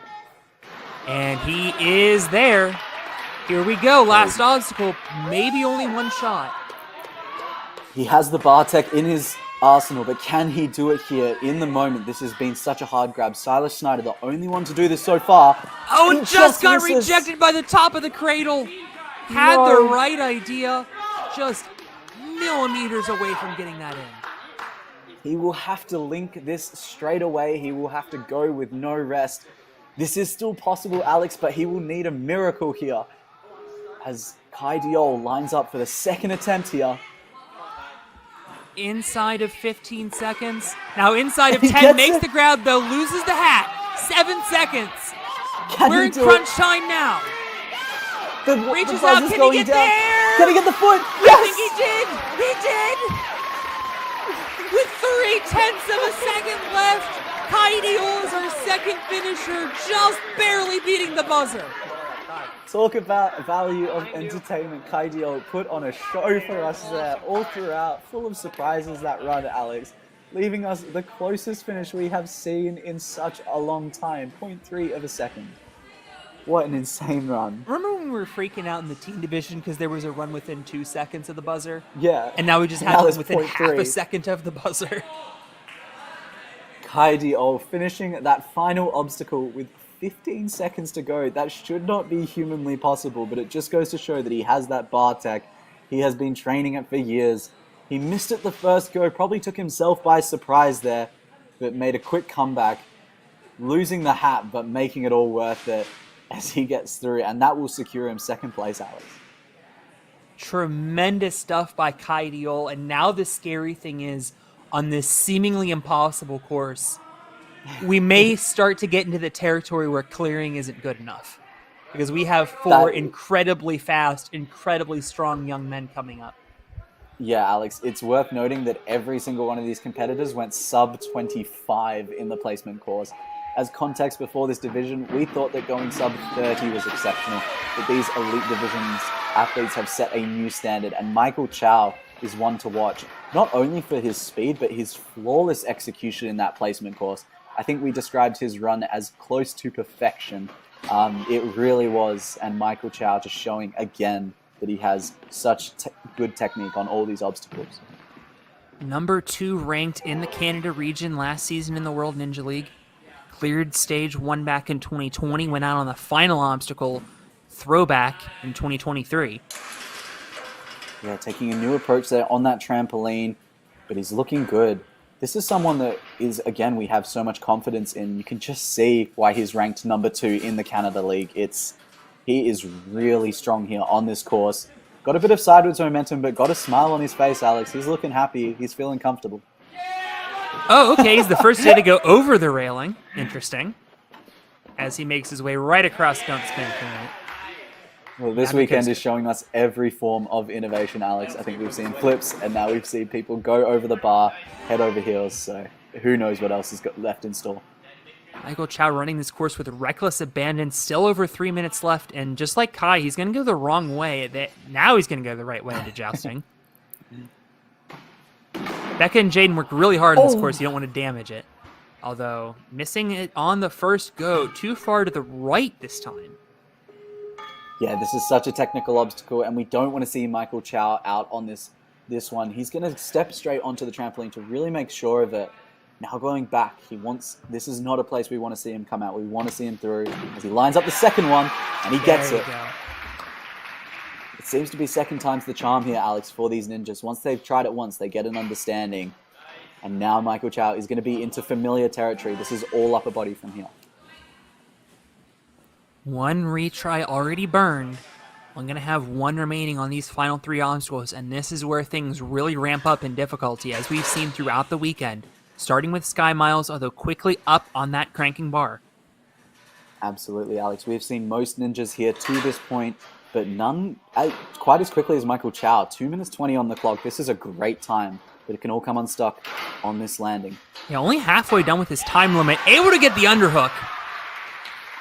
Oh my, and when you say it like that, Alex, it really puts it into context. You know, only halfway done with his time limit, but he's down 8 obstacles. He's got 2 more to go with 2 minutes on the clock. He could afford to have recess, take a break, but he's going to keep going and go for that top time. Well, we saw Ryan struggle with this a little bit. Michael struggling with it initially and now starting to get the hang of it. Didn't get a chance to do metronomes on stage 2, although you didn't have to build up nearly this much of a swing. Yeah, he's really going for it here. He makes it It's very up. comfortable. Now up onto this plank. This is an interesting approach, taking a standing approach. Is he going to just Now jump kneeling. it? He's I not think he's sure. just going to jump it. He's going to jump it. Oh no. That's That is higher than his height that he's dropping down on. Okay, now He's he's changed thinking his better. mind. He's thinking better of it and flips out. Thankfully, he's Wow. right back up. That could have been scary. Yeah, smile on his face. I hope he's not startled by that. It's clear he lost a great deal of time there being indecisive, Alex, and I think he just wasn't thinking too much in that moment. And when he went to grab it, he didn't grab it with full intent. But we got a minute on the clock here. He could still do this. Okay, now we're getting a better look at Michael trying to get through this metronome up into the box. He does very gracefully and right up onto that plank, wasting no time. And he's asking for advice. He's going for There that you mixed go. grip. Wow. Makes What a the grip. landing and He right goes into the straight bar. into it. What are we No witnessing, choice. Alex? He almost overshot the platform, and he's going to try to reel it in. He's going to try to do the skip. We saw Ryan try this, but he wasn't able to get it. Michael with no retries and not able to get it. And that is going to be it for Michael Chow. Yeah, it didn't Unfortunately, look like- slower than his brother Ryan's time, so Ryan is going to get the ultimate last laugh in the Brotherhood as Michael is eliminated. Well, we've got to take our hats off to Michael. All round, a phenomenal run. He did great in the placement course, I believe with a time that was really up there, and had a bit of trouble with the jousting. Got it on his second go, but yeah, just used up both his retries, and it looked like maybe he didn't have the bar tech or either the energy to do that final obstacle. Giving us a One more look real at that surprise. scary fall there, but thankfully he was okay.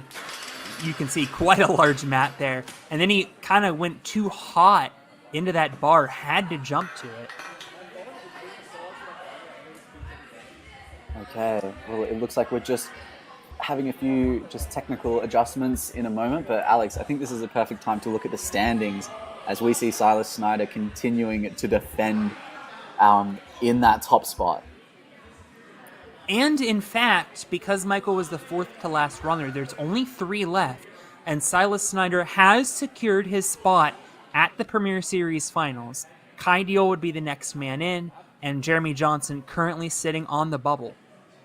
Yeah, and you've got to take your hats off to Silas Schneider, to come back a second time, which we have seen with other competitors. You love to see it. They came so close in previous qualifiers, but they really want that spot in Premier Series finals. It shows them how seriously they're taking it.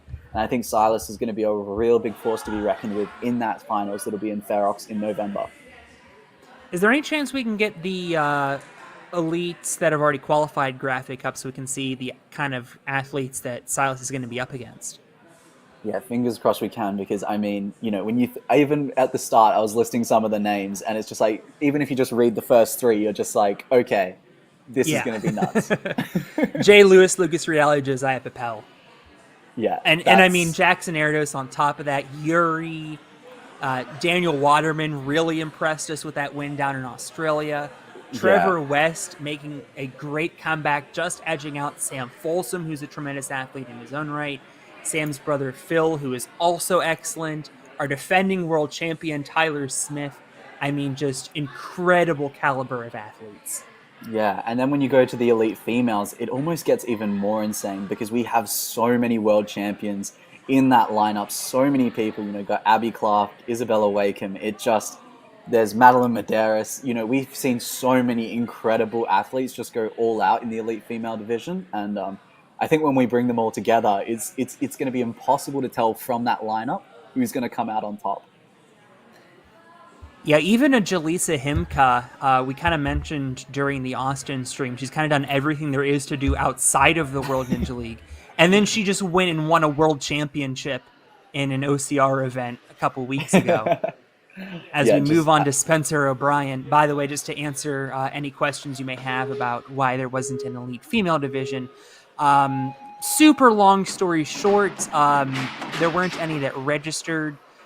If I had to take a stab in the dark, I'd say probably more women choose to go amateur on this side of the country, just based on a perceived notion of the strength of athletes in New England. Interesting tack there by Spencer, by the way. You haven't seen that tack yet at all this weekend. But super long story short, we did have a nice amateur female field if you want to go back and check that out. Absolutely. That was a stacked lineup. And now, speaking of the competitor at hand, Alex, Spencer O'Brien is someone that really surprised us. He's building up an insane momentum. And you approached there, actually, Alex. Yeah, this is definitely one of the more unique approaches we've seen to this obstacle, as he links off of the V-wing. And that's the kind of thing you can do when you're one of the later athletes. Absolutely, and Spencer threw down, and all these athletes that we're seeing in the back end here have all thrown down crazy times in that placement course. You're getting into the 22 second, 23, 21 seconds. It is truly bonkers what these ninjas can pull off. And Spencer O'Brien, the fastest to this point, I believe, 3:15 on the clock. Oh, not able to get jousting. Jousting. Almost had a second attempt at it while he was on there on the wall. Kind of stuck to it like Spider-Man. Still not able to get it, and now going to try the slower approach. It's not going to work either. And the second time he doesn't do it either, and Spencer O'Brien's out. Alex, a huge upset there. Spencer O'Brien, one of the strongest competitors here today, coming out on a technical grab such as jousting. That's going to be a disappointing exit. Spencer showed... I'm at a loss for words. He was that close to moving through jousting and having one of the better times, if not one of the best times. The best time, yeah. And that means that a buzzer is going to be good enough, as Kai Diol has secured his spot in Premier Series finals. Yeah, that was an early exit from Spencer O'Brien, and I think the tragedy behind it is we just know that he would have gone so much further had he not coming out there on jousting. But I guess that's Ninja. You got to learn from your mistakes. You got to recoup, and Spencer O'Brien is someone that we're going to see in future seasons, dominating in the World Championships, because he's someone that knows how to go fast and he's got incredible tech behind him. So hopefully we see him back next year. Completely agree, and definitely a contender in those Canadian Ninja League finals that are going to be coming up in just a couple of months out in Edmonton. Perhaps we'll see this young man there also, Zach Toussaint, who had a 21-second time, 21.9 on the placement course, one of two 21s we saw today. Yeah, as we were saying before, if someone said you can complete a course in Ninja in 21 seconds and complete 6 obstacles, you would say that they're lying, but Zach Toussaint is showing us that it's possible. He's going to be attacking this course with speed, but I'm sure he's got strength in spades here. As he moves through up and away, no problem whatsoever. And now just taking a backward swing on plank run, but Alex, he moves quick. You can just tell from the onset. Yeah, it should not surprise any of you at home that he finished 15th out of over 120 in the obstacle dash skill at the World Championship. Also finished 16th in Strongest Ninja with a very strong run on stage 2. Yeah, no, this is a phenomenal run. Our second highest seeded competitor here today. Zach is moving through this great, and I have full confidence that he can get a finish here and take out that top time potentially from Silas Snyder. He knows that he'll have to finish the course with 6 seconds remaining. And it's definitely within him to do so because this is one of the fastest that we've seen so far to this point. Zach now moving into the spinning wheels, no troubles. Yeah, Zach is very much after the fastest time. If nothing else, getting to the last obstacle fast enough would, in fact, knock out the man who's running the chalk, Ryan Chow. Yeah, this is the fastest we've seen someone so far. Ryan Chow on the bubble there, as you just mentioned. But we just saw Spencer O'Brien come out on jousting. And the same thing's happening to Zach. Got to slow it down now. He's not slowing down. He's going right for it. This time he gets it in. Okay, we can breathe a sigh of relief as the back end of this course is definitely more technically focused. It's all upper body. It's things that our ninjas are familiar with. And the question is, do they have the strength? Well, one would think Zach Toussaint would. Also came top 10 in the tech skill, so definitely should come into play on Sky Miles and all the glory, but Sky Miles is up first. Yeah, no, this young man is just showing us that he is really here to compete. He wants his top 4 spot, he wants the win, and he wants to go on to Premier Series finals at Ferox. Trying to get that underhook. There it is. And now this big great momentum. Gets it. That is the cleanest we have seen someone do that so far. Only one swing required. We have not seen anyone else do it in one swing. Zach just putting on a full display of excellence so far. Alex, this is phenomenal. Yeah, and at this point, pretty much if he beats this obstacle, it should be good enough for top 4. He definitely has the time advantage on the other competitors so far. Yeah, but this obstacle has been difficult, both in the initial launch into the box, can he make it? But then the second half, Alex, this is the interesting part. Now, lining up. This creates so much momentum in the body that it can cause you to fling out. We've seen a few competitors fly out of this obstacle so far, but Zach has the strength. He's learned from the other competitors' mistakes. Going for a double underhand grab. Ooh, I like that, and it works. And straight into bar. To all the glory, he still has a retry available. Oh, Alex, this could happen. This is not only going to be a great... If he can get this, this will be a fantastic time. Oh, he got it in the cradle, but wasn't able to hang on. But that's fine. We'll have give one him a more chance to attempt. rest. Okay. He could take a rest here, Alex. 1:15 on the clock. This is the fastest time we have seen by a mile to this point. But will he take advantage of that rest, or will he go straight away? Who knows? Yeah, even if he took another about 45 seconds to sit and rest here, it would still... Yeah, he could. I mean, put him in top 2 guaranteed. He wants the win, though. He's impatient. He wants to give it a go. He wants that top spot, and he wants to set the most dominant run. Oh, he's also thinking about the cut. Oh. It hasn't worked for the other competitors who've tried it. And it doesn't work for Zach. No, he's still hanging on. Alex, it worked. I believe it worked. What? He grabbed the truss, which I guess is in play, and they're storming the court for Zach Toussaint. He's just broken this obstacle, and they're going to carry him off in victory. It's not over yet. There's still one more runner, but Zach Toussaint has just proven that apparently you needed a bigger barricade there. we were looking at them like they were crazy when they were giving that a go. I was just like, no, you cannot do that. It's not going to work. But Zach Toussaint, with strength in spades, throwing down the fastest run we have seen so far by about 30 seconds as a result of that beta break. That was the first retry he used there on Jousting, and we were a little bit worried after Spencer O'Brien burned up both of his shots on Jousting and went out there. But Zach able to get it on the second attempt, and then swiftly through this obstacle. I really like this approach here. Double the roll. underhand grab. Yeah. And then here, he got this perfectly, and then changed his mind the second time. And I'm going to have to go back and watch the replay of that. So I'm not sure how much of the trust was in play there. We'll have to get word from down on the floor. But it seems to be in play from the celebrations of the crowd, and I guess hats off to him if that does count. And that's gonna, as you can see there from the standings, Alex, that's gonna thrust him into first place, not just by a little bit, but by 30 seconds on a 4-minute 30 course. That is a gap that's going to be really hard for our final competitor to fill. But that said, it is a gap that our final competitor most certainly can fill. It's Evan LaValle. Oh yes. Who put up 21 seconds flat on the placement course. A young man who has been to stage 3 twice, once in the Strongest Ninja, once in the World Championship.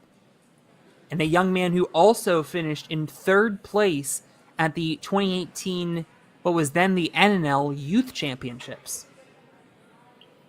Well, yeah, no, I'm excited to see Evan take on this course. If there is one person that can beat Zach's incredible time there and also just copy exactly what he just did, it's going to be Evan. This is going to be a huge matchup. 3 minutes 50 on the clock of an impossible course. It's crazy what has happened today. He was the first man out of qualifying for the finals at our first qualifier back at Ferox. He's had 2 months to stew about the 1.5 seconds that he left on that course. Took a 5-hour flight to get here from Boston. And now Evan LaValle finally is going to get his moment of truth. Absolutely. And we saw with Silas Snyder, having that extra motivation of failing once and then coming back a second time in this Premier Series finals pays off. And hopefully Evan is going to use that to his advantage. I think the one thing that stands out about him as a competitor, I was just about to say, is he's incredibly smooth and quick at the same time. Makes a good recovery there. He has upper body strength in spades. Such a phenomenal athlete here today, Alex. And yeah, if there's someone that's going to take out this top spot, I mean, talk about a matchup for the final two. Right. Well, Evan actually won the step-by-step skill back in 2021 when he was a teen male competitor. Moved up back in 2022 to the Elite Division. Well, moving through this course super quick so far. Tame the Beast has surprisingly not been a struggle for any of our competitors in the Elite Division today, really. And now coming into the spinning steps. This, again, an obstacle that hasn't shown too much struggle. Evan having a bit of fun there. Now stepping up into coaster. 3:23 on the clock, a little bit behind Zach Toussaint's pace, but he can make it up in the upper body department. He certainly can, especially if he only needs one shot at this obstacle and or on All the Glory. Yeah, no, we saw Zach come out on Jousting here, so if Evan can just get this, he will be putting himself ahead of the first place time so far. He does. And this is good. So far, so good for Evan. We have such high expectations for Evan, and he is meeting all of those at the moment. This young man is absolutely crushing this course. 2:45 on the clock, Alex. 3 obstacles to go. This has potential for a finish and a strong first place finish if Evan can execute. Struggling there here. you go. Had a little bit of trouble getting up there, but now able to get that crank into the hook. And we know this young man has this move on lock. He gets it, and in less than half his time limit, he's on to the next to last obstacle. Yeah, Evan's tech just in general is bonkers. If you haven't seen his Instagram clips, or just go and find his clips, because if you just want to be blown away about what is possible for a human being, just go and watch Evan's clips. It'll inspire your ninja training to the next level, that's for sure. By the way, shout out Alex Crumland on the sideline running chalk for Evan. Kind of a cross-country connection there. Alex Kremlin, one of the coaches at Traverse Fitness, and Evan, of course, Vitality on the other side of the country in the Boston area. Absolutely. Now coming into Boxton, we've seen so many different approaches here, and he's going with a backwards approach. I wonder if he's going to go straight for the dismount. There we Good go, approach sticks the there. landing. I believe Okay, that is Alex. good enough for the top 4, but now the question is, can Evan beat this obstacle, and what strategy is he going to take? I guess 2 There are questions. so many different options. We have seen some beta breaks here from Zach Toussaint. He just outright skipped almost the entire obstacle. And I think Evan's going to go with the bar tag. That he is. Lining it up. Still a minute 10 on the clock. Oh, Under just coming in rotates. stuck. So we just saw Zach Toussaint fail on his first attempt as well. So this is looking to be a repeat. He could go with the beta break that we saw Zach go with. It is risky. We know that Evan has the bar tech within him, so it's hard to tell which approach he'll take on this final attempt. Minute left. And he's going to go for the beta break. I think he is, Alex. This is a risky one. You've really got to position your body. You can see the camera here giving us a good angle. He's going to have to get this dismount, Alex. He just hangs on. No, he touched the ground. Oh, Just barely missing the beta break. The good news for Evan is that he's gotten his revenge. The long trip out here paid off. He claims the 4th qualifying spot, but not able to finish the course. absolutely, Alex. And you love to see it. You love to see those comebacks. Both Silas Snyder and Evan Laverly both coming back for a second go at the Premier Series finals and managing to secure their spot in the Elite Male division. All around a fantastic run. And just another victim of that final obstacle, which only a few ninjas were able to complete, Alex. One more look at his tremendous run. Just such a great display of technique all throughout. So smooth. And just unable to get this final bar tech, which is just so difficult for anyone watching on. And he went for the dismount that Zach Toussaint took. That single move took out like 3 other ninjas. So hats off to Zach Toussaint, who takes out the top time of 3 minutes and 50 seconds, Alex.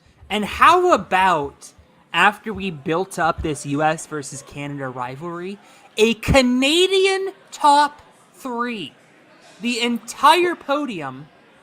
Oh, hang on. Yeah. Hold everything. I'm being told We in my have some earpiece, information. there is a video review on Zach's run, presumably as to whether or not he touched the ground or touched something that was out of play when he went for that beta on the final obstacle. If we can take another look at his run, hopefully I can get some clarification as to what exactly is being reviewed.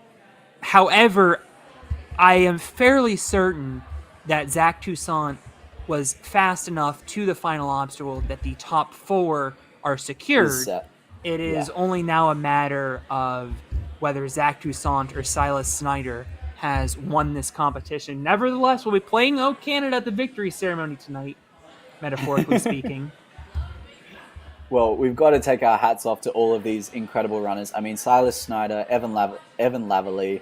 I think we're gaining a replay here. Unfortunately, our cameras weren't that great at picking it up, but there is video review footage that the experts will be reviewing to make sure of that. And once we find out the outcome, we will let you know and adjust the results accordingly if we need to.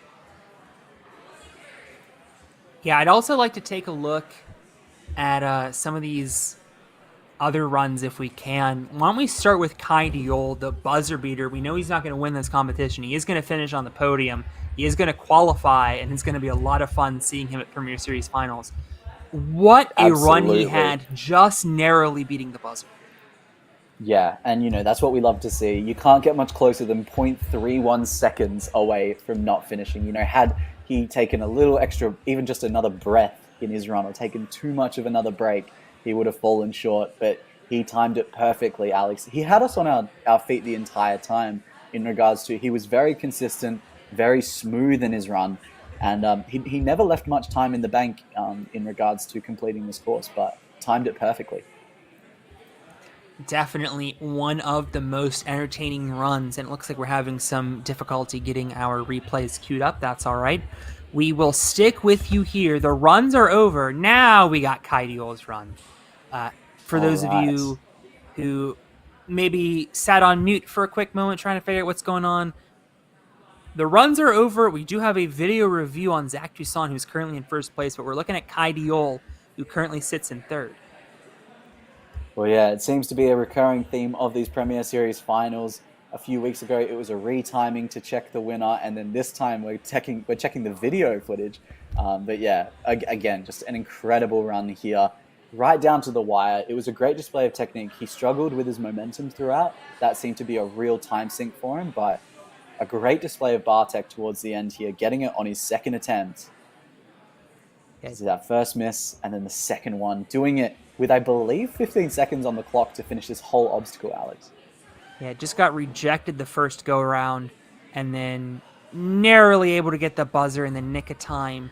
31 hundredths of a second separated Kai Diol between hitting the buzzer and potentially getting knocked out of the finals. You love to see it. And I think this weekend has been one of the most entertaining ones we've seen so far. The course designers have not disappointed with a course that has perfectly tested the Ninjas. You know, we've just seen such a great distribution of times and completion rates across all divisions. And we have to take our hats off to those course designers. And we have to take our hats off to those top four, you know, just really putting up a great performance there. You can see Ryan Chow just missing out there despite having a run that held him in that first place spot for the majority of this time. Yeah, definitely a great run by both Chow brothers. They're going to find themselves 5th and 7th. Definitely a tough pill to swallow for them, but they put up a great performance and hopefully joined some of their fellow Canadians in putting their names on the map. Yeah, and I think one thing that we just have to get across is the energy that has been from the crowd here today. I think we've seen something incredibly special from this elite male division. Like, just from the placement courses to now the challenge course, there have been surprises, twists and turns all throughout. And I think everyone's been so good-spirited about this whole day. It's just been incredible, Alex. Yeah, the crowd has been electric, and that is exactly what you like to see, especially for the proverbial main event of this Premier Series. It's been so much fun to go across the country, and we're going to continue to go around the world, but we'll get to that in just a minute. I know I'm throwing our director for a bit of a loop, but I want to take a look at Silas Snyder's run, which could end up being in first place if Zach Toussaint's clear comes off the board. Yeah, it was definitely a phenomenal run, and we had a lot of spare time there. Well, not a lot. We had 6 seconds in the bank there, Alex. He did take 2 goes on that final obstacle, so we were a bit nervous, but just all around, he really did. Okay, Alex, I might let you announce the news. Yes, sir. Zach Toussaint's clear will stand, and Zach Toussaint has won World Ninja League Premier Series at Life Force. And indeed, we get our Canadian top 3. One more look at the victorious run from Zach Toussaint. Yeah, Zach all around, you know, he came second in that placement course, just missing out on that top time by 0.9 of a second, going sub 22, and really making history in regards to what we thought was possible for an athlete to be able to complete that placement course in. And now on this run, he was so quick in that first half of the course, and that paid off in the long run because, Alex, he finished this entire course in 3 minutes and 50 seconds. Still left 40 seconds in the bank, and also had to use insane. both of his retries, one on jousting, as you just saw, one on the final obstacle, and then that genius beta break. Even though he looked pretty good on his first attempt, he got it in the cradle and just didn't hang on, and I guess maybe ran out of gas. You can see here was the attempt at the obstacle the intended way, just peeled out, and then just barely able to hang on with the beta break, getting mobbed by his fellow competitors and Ninja fans alike. You can just see they knew what he did was special there by just completely demolishing what we thought the course was intended to be. He showed us a new approach to that obstacle. And I think for all the Ninjas watching at home, for all the Ninjas that have qualified, he's going to be a huge competitor. But Alex, as we can see on the screen, we have 2 more absolutely epic competitions to come. The American stretch of our competition is concluded, but next month we are going to get a look at the best from Europe and Asia as we go to Reich. I'm not even going to attempt to pronounce that. Ninja Academy in Israel. We're going to see some of the best Israeli competitors, as well as the best UK competitors at True Function in Swindon. We're also going to get to see some of the best from Europe. So many great countries in Europe having ninja scenes that are popping off. France, Germany, Switzerland, just to name a few. Austria, even Hungary. You're going to get to learn a lot of names that those who have been following the international ninja scene have known for years. They are definitely some of the best and are going to take the Americans to task at Premier Series finals. It is going to be a very entertaining competition to watch starting on Friday the 13th of October. That's absolutely right, Alex. The beauty of this series is we are exploring the international landscapes. We've seen some incredible ninjas across Australia, and to now see Europe and Israel is going to be something else. I think this weekend has been one of my favorites to date. I find that every single week that we come back, we see new competitions that are even more fierce, more entertaining, and more competitive. So I can't wait to see what's in store for us next week. I completely agree, and we will catch you guys in 3 weeks' time in Rishon LeZion, Israel. I completely botched that, but such is life. It is getting late here. For Jack Anderson, Kane Casillas, Travis Rosen, and Philip Scott, I'm Alex Cunningham, wishing you good night from Seattle.